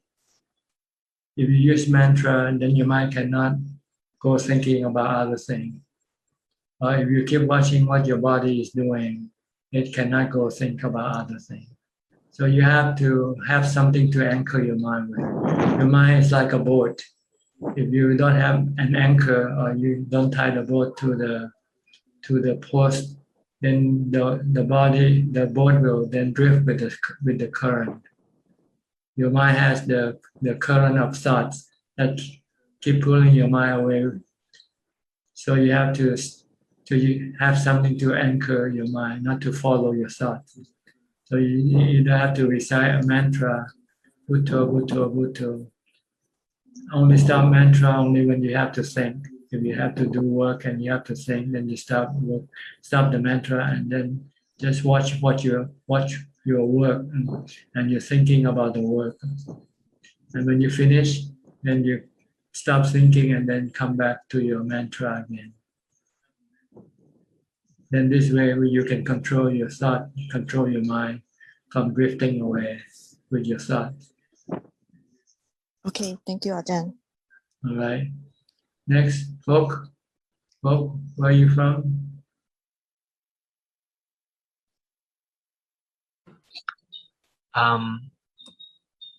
Actually, Yeah. I'm from Thailand. Yes, I just come here to observe, so I don't have any questions at all. From Thailand? Yes, I'm Thai. Yes. In Bangkok? Or? Yes, right now I'm in Bangkok. Yes. Okay, good. Good to see you. Next, Vince Chua from Singapore. Hi, Ajahn. Good evening. Basically, my question is more like about the 5 faculties. It appears to me like the 5 faculties is like it's a continuous process that we need to always do it, because it seems to me like when we read about contemplation, the 5 faculties, in a way, I find that the contemplation seems like come naturally because you have a more concentration, the mind get more subtle, we see more habitual pattern, and how the thoughts and perception arises. So it seems like that so-called the 3 characteristics arises like very naturally, and there's no human intervention in contemplation. So my question is 2-part. One is does the contemplation, there's no human intervention and it just appears naturally as long as you go deeper in the concentration, more you discover more habitual pattern, you will just see the 3 characteristics. Is that correct? And number 2 is wait, just one at a time. I'll forget. So what do you mean by human interaction? Because it seems like human contemplation is like you need to think about it before you get it. But my experience is like sitting meditation, right?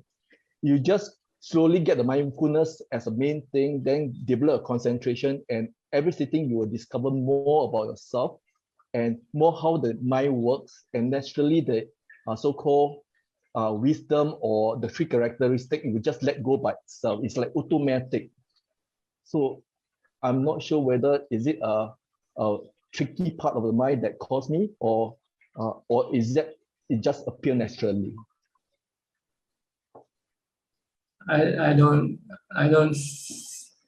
think you need to know this thing.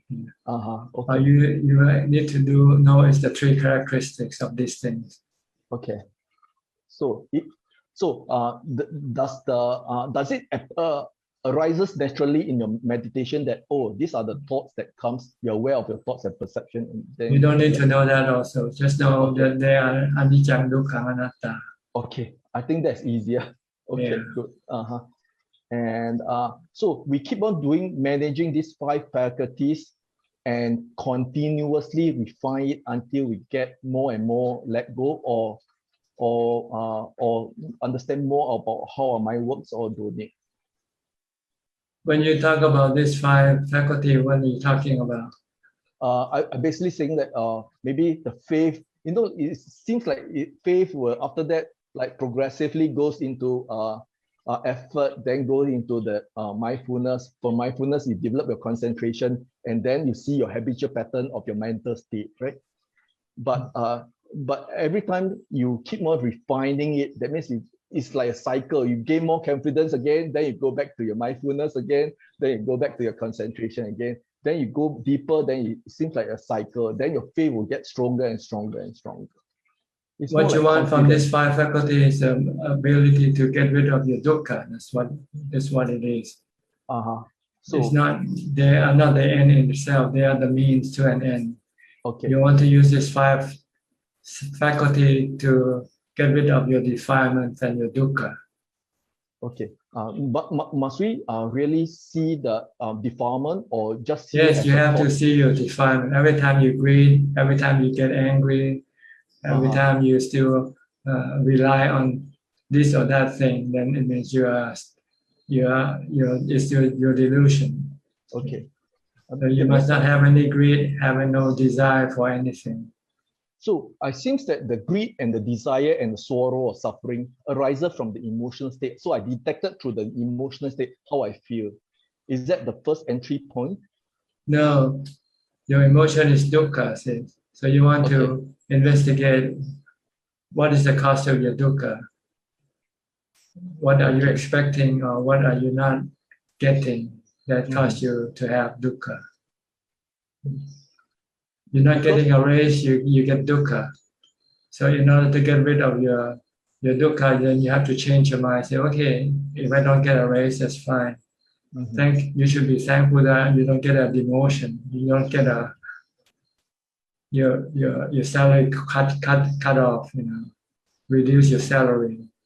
If you think like this, then you can then stop your defilement. That's when the defilements that's when the defilements start to proliferate. But sometimes it just appear like calm. You just like feel that something changed in my mental state. These things are not important when you're alone. You want to face your crisis more. When somebody slap on your face or steal your money, and see how you react. This is one more important. Okay, so we should test it in the real world. That's right. You're just all alone, then you can just imagine, Okay. When you meet the real thing, you don't know what to do. Okay. You forget all about your anicca, dukkha, anatta. Then I realized that my threshold is so low. You should imagine the situation that you might run into, being robbed by somebody or being threatened to kill by someone, and see how you would react. That's something more that you should contemplate on. Okay, I understand. Yeah. In real life, things that can happen in real life. Okay. What happens if your house catch on fire? What you gonna do? Flooded. Or you're asked to be evicted from your house. They want to build a road.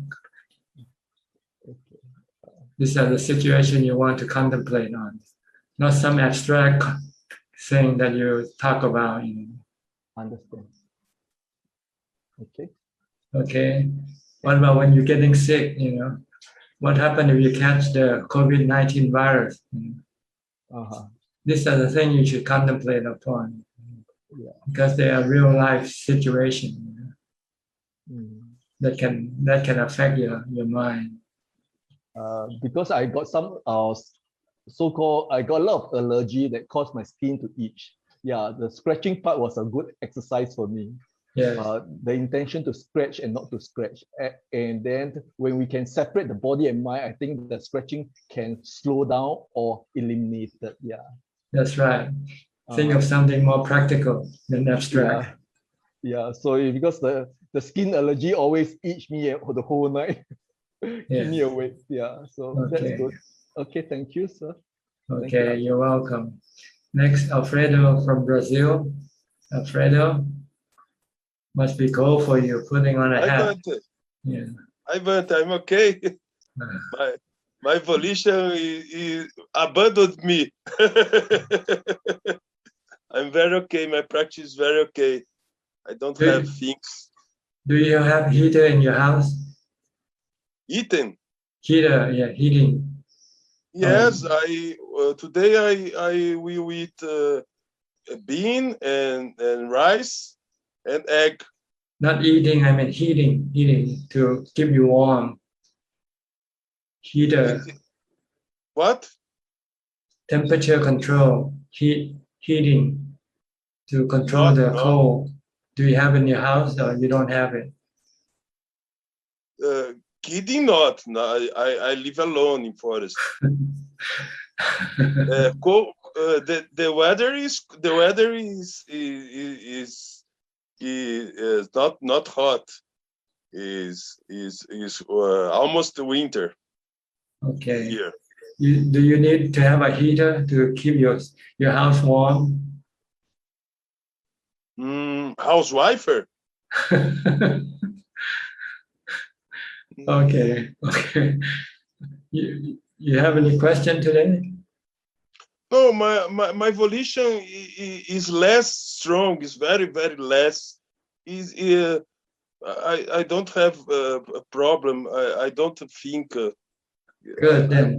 Good then. I'm You have okay. no problem. Okay, that's fine. Very happy to hear that. Yes. I think you're better than everybody else. Everybody seems to have problem. No. Okay. Nice to see you. Nice. Okay, let me go to the next person. Yannasangwararam. Finally caught up with you today. Hello, Ajahn. Thank you. That was very funny, by the way, about the heater. I cannot stop laughing.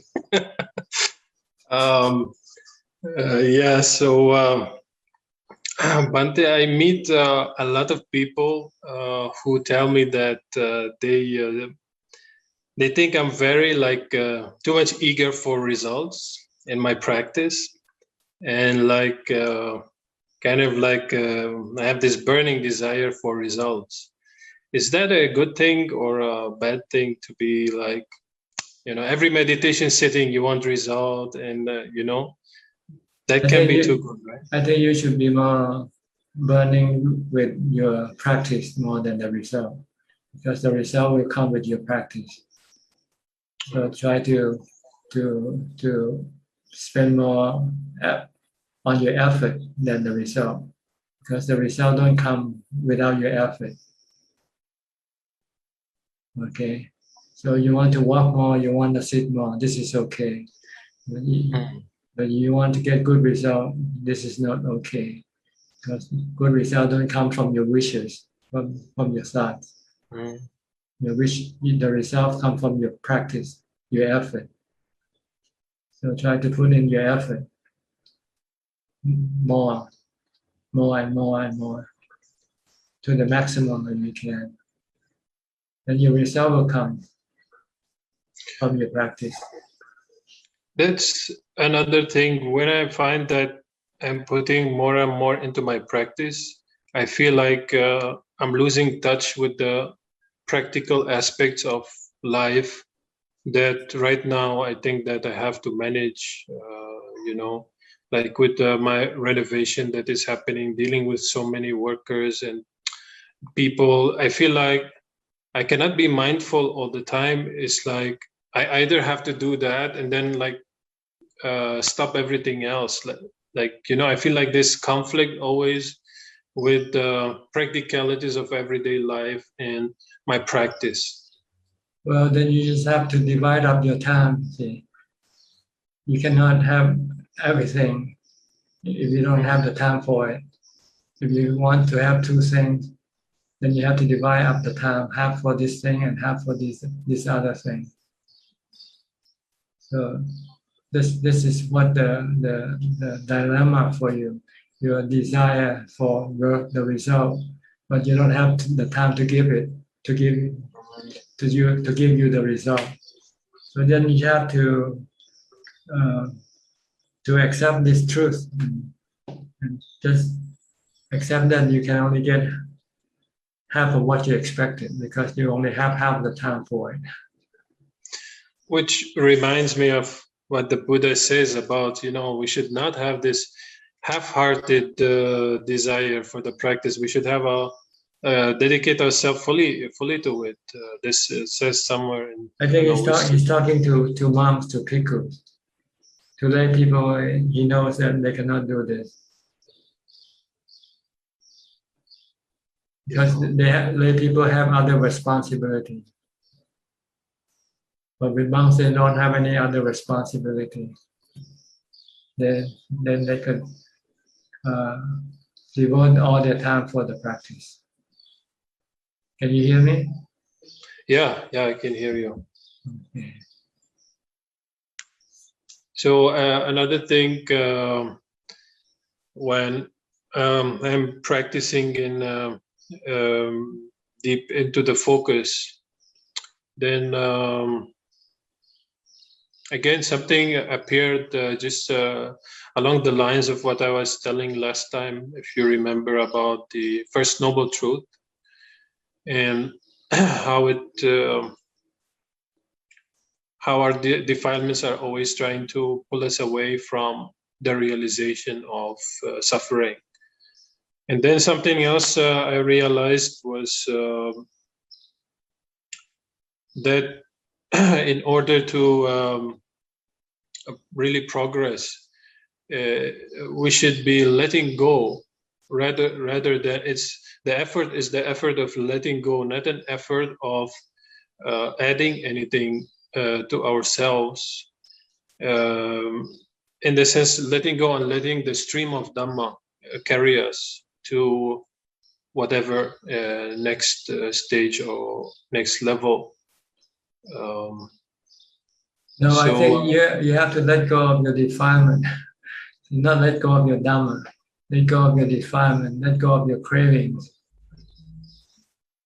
Yeah, it's the practice of letting go. It's not the practice of adding anything to ourselves. Right, stop drinking, stop going to the movie, stop doing all sort of things that people are doing.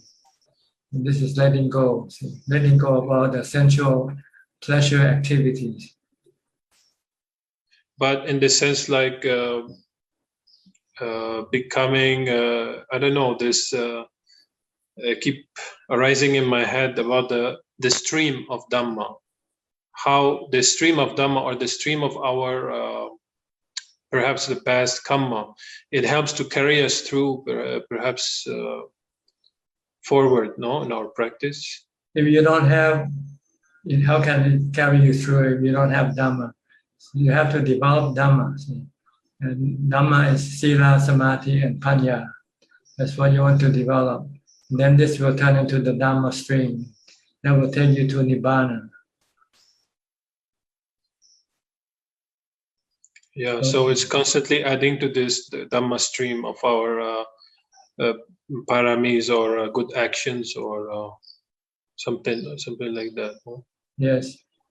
You don't have the Dhamma, so you have to build the Dhamma for it to become a stream of Dhamma. Right now it's a stream of defilement. Stream of kilesa. All your sadhana flow with the kilesa, not flow with Dhamma. So you want to reverse the stream. The stream of the kilesa leads you to samsara, and the stream of Dhamma leads you to Nibbana. That's why you have to practice to build up this stream. You have to practice Sila, Samadhi, and Panya. Got it? Yes.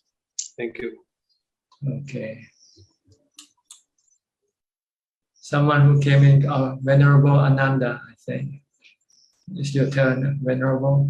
Where are you from? Bante, I'm from Sri Lanka. Now I'm 17 years old, Samanera. Now I'm living Pauk Toya Meditation Center in Myanmar. So I have a question, and I heard some Dhamma sermons, some discussions of Bante in some things in Facebook and some YouTube. So I have a question to ask from Bante. That is it possible to hear sounds in jhana? Is it possible to having sounds, hearing sounds in jhana? In here, I'm practicing Anapana jhana and the Kasina jhana, but I can hear the sounds. I don't know, is it possible or not? There are two type of jhanas, full jhana and partial jhana. If you have partial jhana, you can still hear the sound. You can feel the body. But when you have full jhana, then all this sensual object will disappear from the mind. And then how Bante, how achieve the real jhana? How to get there, you mean? How can I achieve the real jhana? You have to have strong mindfulness, be able to concentrate on your breath and not allow it to go away from the breath. Or using the mantra, stay with the mantra. Yes. What type of mantra, Bante? Oh, in Thailand we use Bhutto, Bhutto, Bhutto. You keep reciting Bhutto, Bhutto, Bhutto to stop your mind from thinking. And if you succeed, your mind can enter into jhana.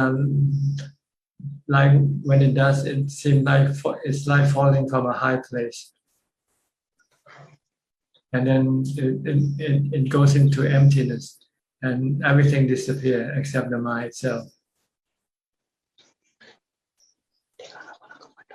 Bante, can you kindly give the Anapana Kamatan to me?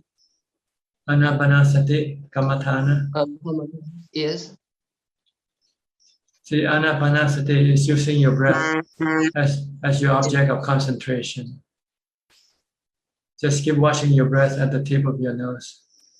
When the breath comes in, just know it comes in. When it goes out, just know it goes out. Don't force the breath, don't manage the breath, just watch the breath. And if you can keep doing this, then your mind can also enter into jhana.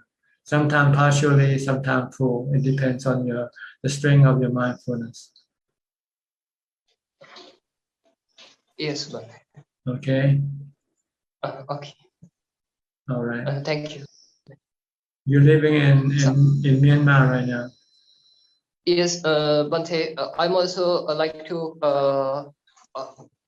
come the Thai traditions also to learn the meditation methods in Thailand. In Myanmar, I've been now around 2 years in Myanmar, in Pauk Toya Meditation Center.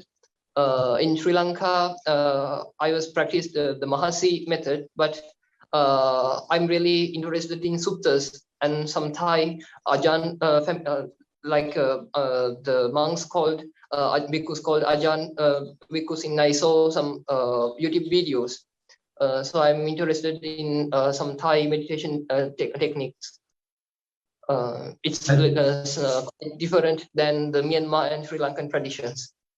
Yes, eventually you should choose one, because yes, you cannot ride 3 horses at the same time. You have to choose one horse. Yes, yes. But right now, if you're studying, it's okay to find out which one is suitable for you. Yes.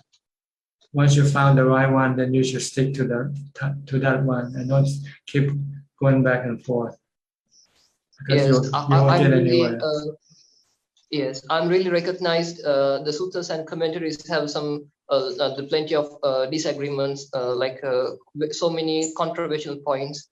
So I'm really then like the Thailand methods, because they really give them the higher place to the suttas. So it's really appreciable. Okay. In my view. You don't have to study too many suttas. Just study the sutta that teach you how to meditate. That's all you should study. And then you'll find the answer from your practice. Before the Buddha, there was no sutta. Before the Buddha became enlightened, he didn't study from any sutta. He studied from his own practice.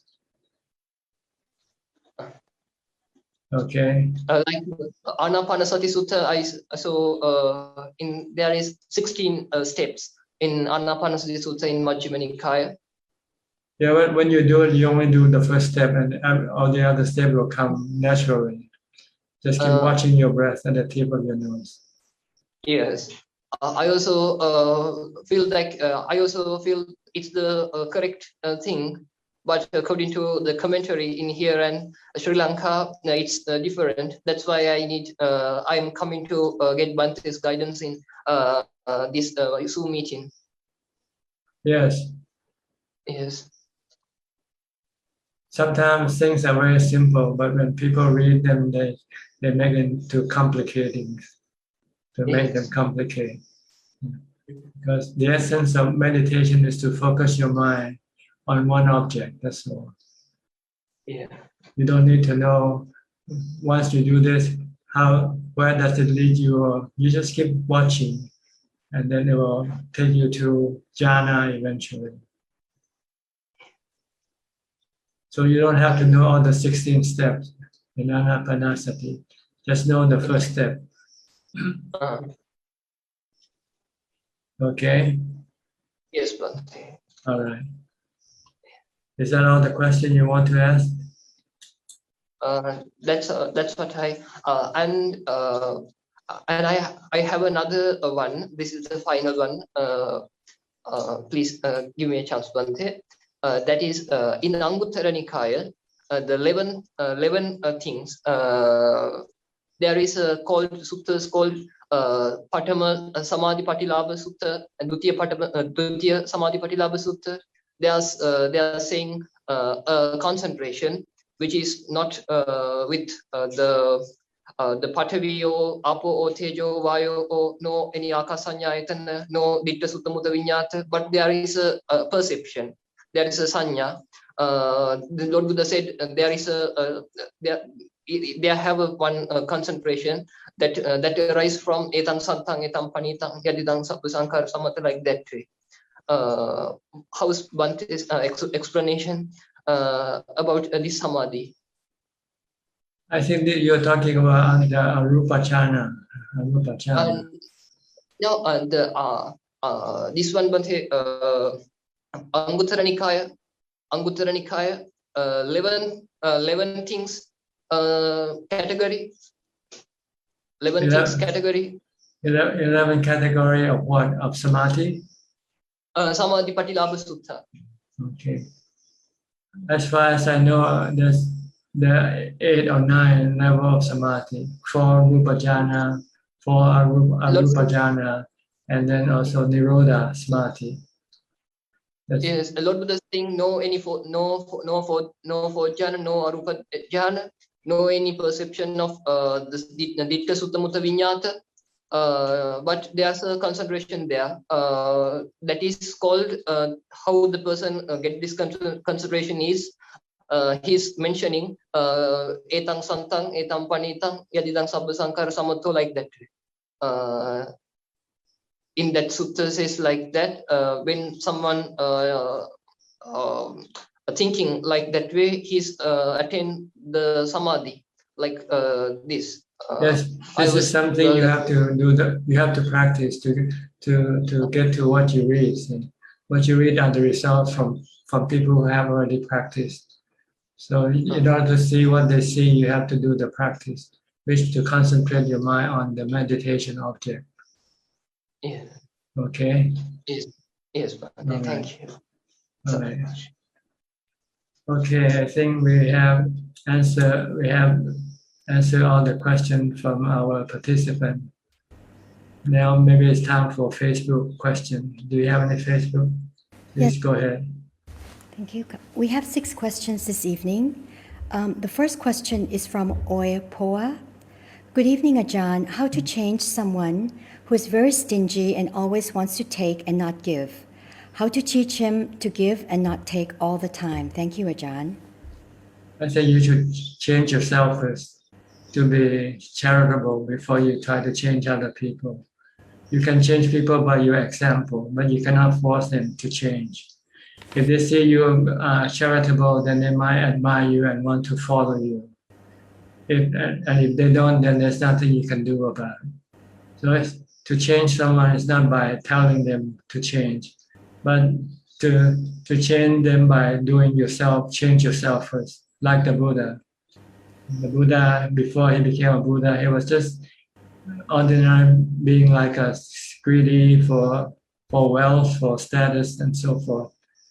But after he became a Buddha, and then he taught us how good it was to be a Buddha, then it inspires for us to become like him also. So this is the way to change people, not by telling them, but by alone, not telling them alone, but by your own example first. The next question is from Shiva. Is it okay to use many mantras like Putto, or perhaps a Sanskrit mantra, or just one mantra? You can try. It's up to you. Which one works for you? The next question is from HB So. Hi Ajahn, can you please explain how to use the mantra Bhutto in practicing sitting and walking meditation? Thank you. Just reciting mentally Bhutto, Bhutto, Bhutto inside your mind without having to use your voice. The next question is from George Lim.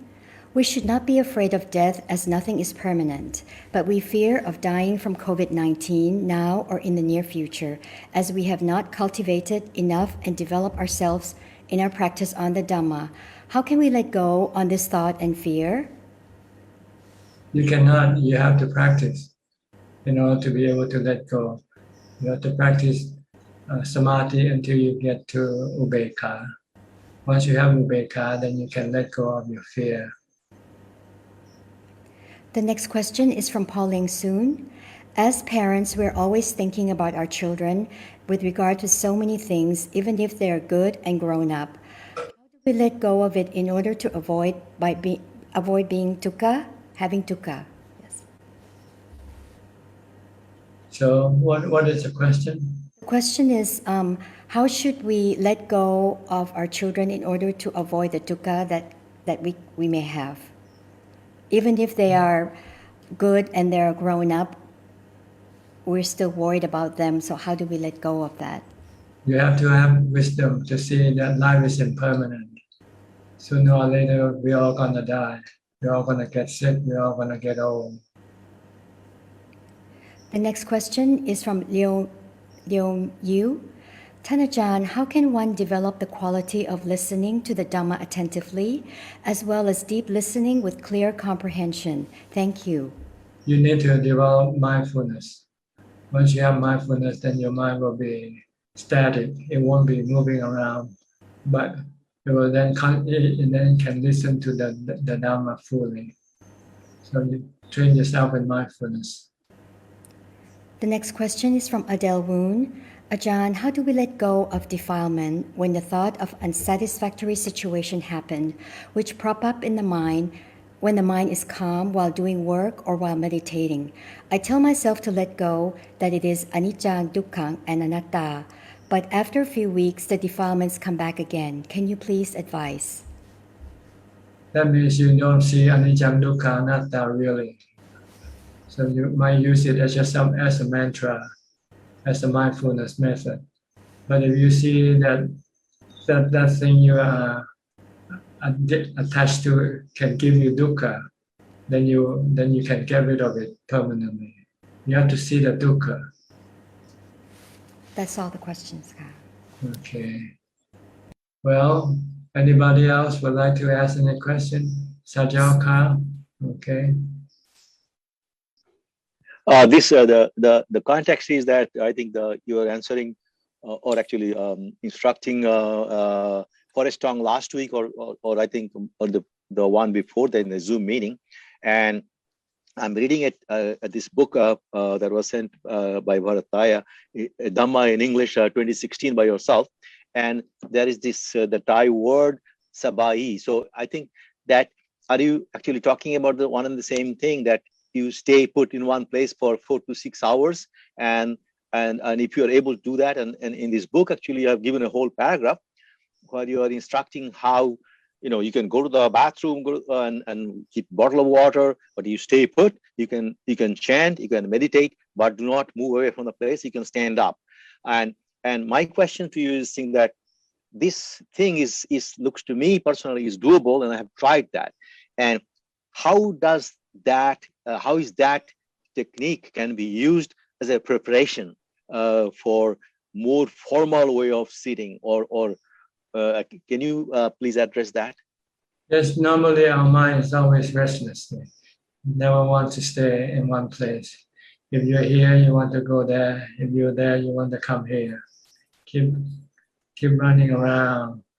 So you want to tame this restlessness by forcing it to stay put in one place. Once you can do this, then when you meditate, then your mind won't be as restless as before. So it's easier for you to focus on your breath or on your mantra when you meditate. So that's the purpose, to diminish your restlessness.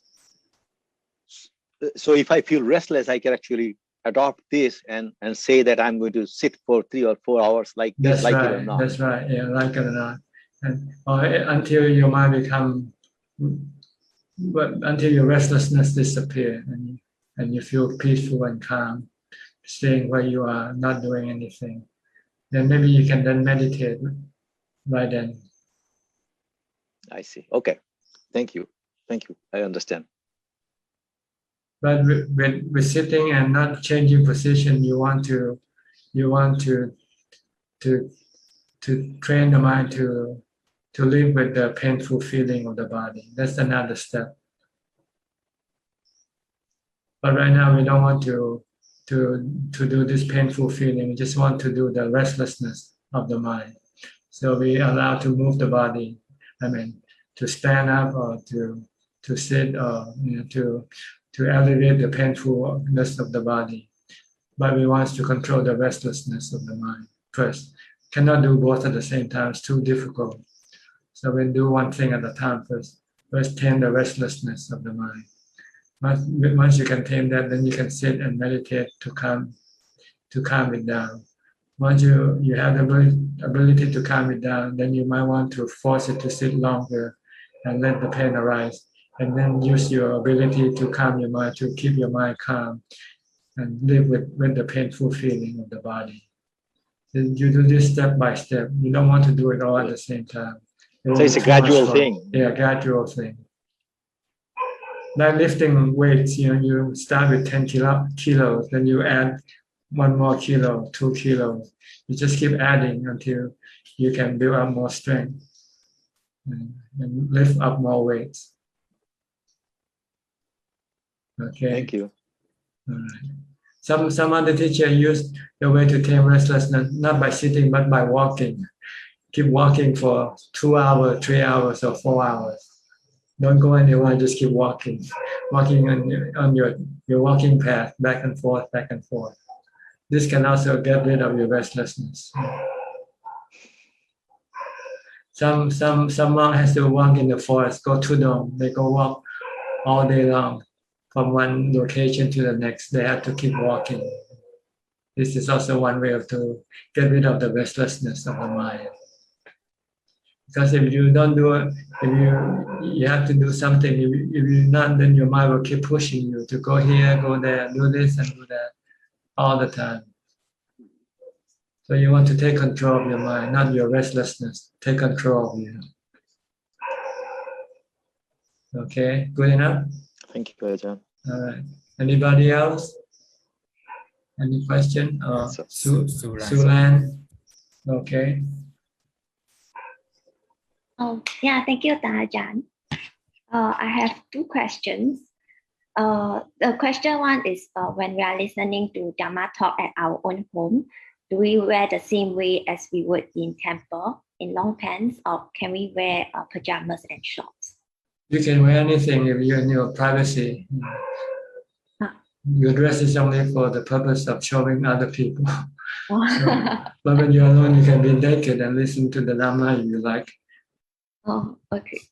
Because I see some of the brothers, sisters, they are what you need when you listen to Dhamma talk is mindfulness, not the kind of dress you wear. Okay. Okay.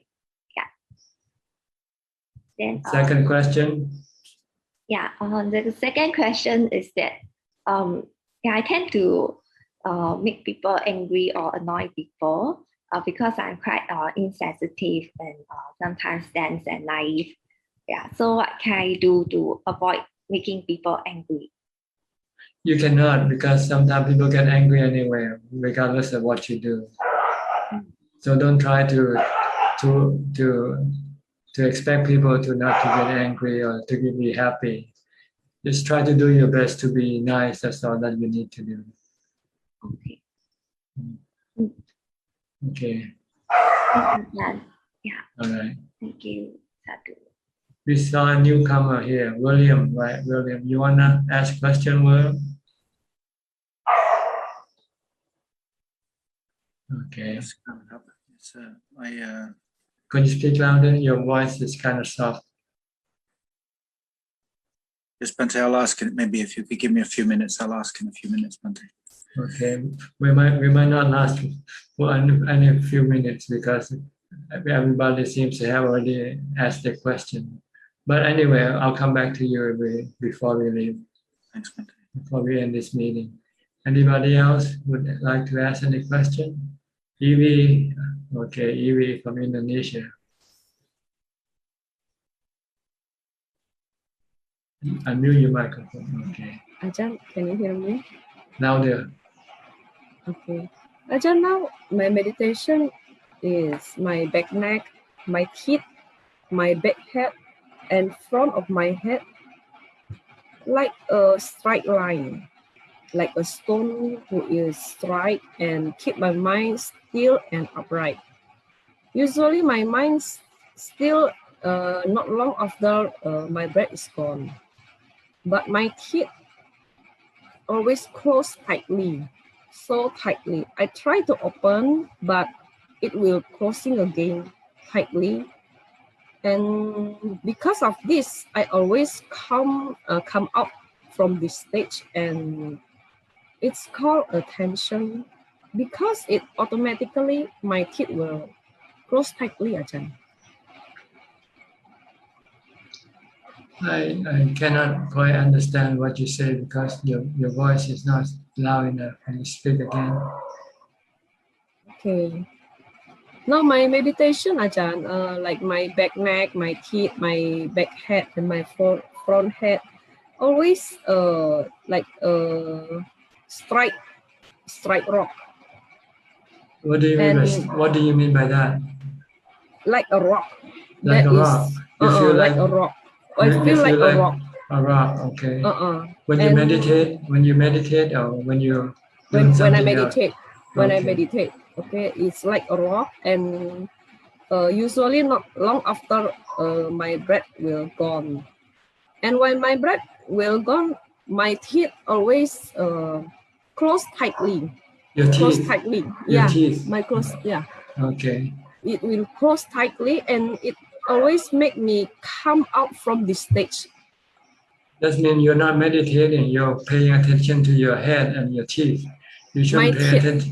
Yeah, you shouldn't pay attention to them. Just pay attention to your meditation object. Okay. And because it is automatically my teeth will close tight, and yeah, it's Then leave it disturb me. alone. Leave it alone. Don't worry about it. Don't worry about it. Yeah. Just Okay. concentrate on your meditation object. Okay. Ajahn, if I take 5 precepts, I can go for recreation, all right? Yes, you I can. You can. stay at the hotel, Yes, swimming, anything you want to do. but no drinking, no drinking. No drinking. But if I take 8 precepts, can I do this? Well, you can stay in the hotel but sleep on the floor, not on the bed. Okay, sit on the floor but when we recreation, we No have to recreation. go. Just No. stay in your room and meditate. Better in home lah, Ajahn. If I take 8 precepts, I better don't go anywhere because That's right. it's just That's the purpose of keeping the precept, is to prevent you from going anywhere except staying in the forest, monastery. Okay. Ajahn, sometimes I feel the problem that arises, there is always have a solution, all right? But I have to close my eyes and calm the mind for a while and think the solution comes out. And when I do the solution as published by the mind, mostly it works. Is this a panya? Well, you can solve your problem, then it's panya. But there's a two level of panya, mundane panya and supramundane panya. Yeah, because I feel I have this happen now. Yeah. And sometimes the problem that comes will be resolved by itself, like there is another party who helps, it is God or Deva, I don't know. Is this a good effect from meditation? I don't know. Because I feel the, sometimes the result of meditation is to make your mind calm, peaceful, and happy. and have solution, ya, Ajahn, ya. Solution is to leave things alone. This is the best solution. The problem usually start from you getting involved with them. Say, if you leave them alone, then the problem will leave you alone. As soon as you deal with them, then the problem start to deal with you. Yeah. And okay. One more question. Okay. Okay, one more question. No question. No question. No more. Okay. No question. Okay. All right then. Let me go to William then. William, you have any question? You want to say anything? I won't ask questions this time. Bhante, do you do these sessions every week? Is that how it is? Or you That's do it right. spontaneously? Every Tuesday night, 8 p.m. Thailand time, more or less. Okay, that's good. Except if we have some difficulties with the power or the internet connection or something, or maybe I get sick or something like that, then there won't be. But normally, I try to make it every Tuesday night. 8 o'clock, okay, 8 to 10:30, okay. Okay. 10:30 or 10, or maybe sometimes it goes to 11, depends on the participant. All right. Anybody else have any more questions? I saw Willie. Willie want to ask question? Okay, Willie. Yes, I have one more question. I have a certain fear and disgust towards a particular animal, which is a mouse. I don't know what the real reason is because I don't have that kind of strong fear or disgust towards other animal. So I try to contemplate that. I mean, they are just bodies and made from elements, and I've tried to touch the corpse of a mouse barehanded to just embrace my fear. It has reduced quite a lot, but it is not completely disappear. So how to deal with this problem? Just keep doing it. The more you do it, the more familiar you do it, and eventually it will become normal to you. Oh, okay. Yeah. I see. Okay, thank you. All right. Anybody else? We have another question from Facebook. Facebook, okay. Yes, we just have two questions that came in. The first question is from Rachel. Greetings, Ajahn. I am Rachel from Singapore. This is my first time watching you live. I have a question. May I please ask, as a layperson, how do we best practice mindfulness in our daily lives? Is it only when we sit down, or how can we apply this in daily interaction with others? Well, mindfulness, the easiest it's easier when you are alone to develop mindfulness, because the goal of mindfulness is to stop your mind from thinking, from interacting with people or things. So if you want to do it in your daily life, you do it when you're alone, like when you get up in the morning and you prepare yourself to go to work. You take a shower, you brush your teeth, or eating, dressing. Just keep focusing on what you do, and don't let your mind thinking about other things. This is the way to develop or train yourself in mindfulness. But if you have to meet people and work, then you have to focus on what you do. Focus on your interaction with the people that you meet. Don't let your mind go think about other things. This is more or less the way to train yourself in mindfulness during your daily life. The last question is from M. Fu. I was always angry in the past and always had a fight with my loved ones. But now I am practicing metta, try to love and be kind towards everyone around me. Will I be able to send this kind of vibes to those I love whom I once hurt? Well, if you are truly kind and compassionate and loving, they'll feel it. It's just a matter of doing it, not just by merely saying, saying is not good enough. You have to really do it. Be kind, be nice, be loving. Then they can feel this. And it might take some time because they might still be doubtful whether this is real or not. That's it. So you have to be patient. Is that all the question from Facebook? Yes. Okay, and this is all the question from you. Am I right? Okay. Then maybe it's time for us to call this meeting to an end. Thank you very much for your participation. I hope this meeting will give you some benefit, help you advance in your practice. In the meantime, please be safe, be mindful, and keep on practicing the Dhamma. I'll see you again next week. Goodbye for now. Sadhu, Thank you, Ajahn. Thanks, Sadhu, Ajahn. thank you, Ajahn. Thanks, Amin. Thank you, everyone. Thank you, P-Boy. Thank Thank you, you. Ajahn Nongya. Bye. บ๊าย ขอบ บา คุณ ย ครับป้าตุ๊บ thank you ครับ thank you everyone bye Thank you. Thank you, Admin. Thank you.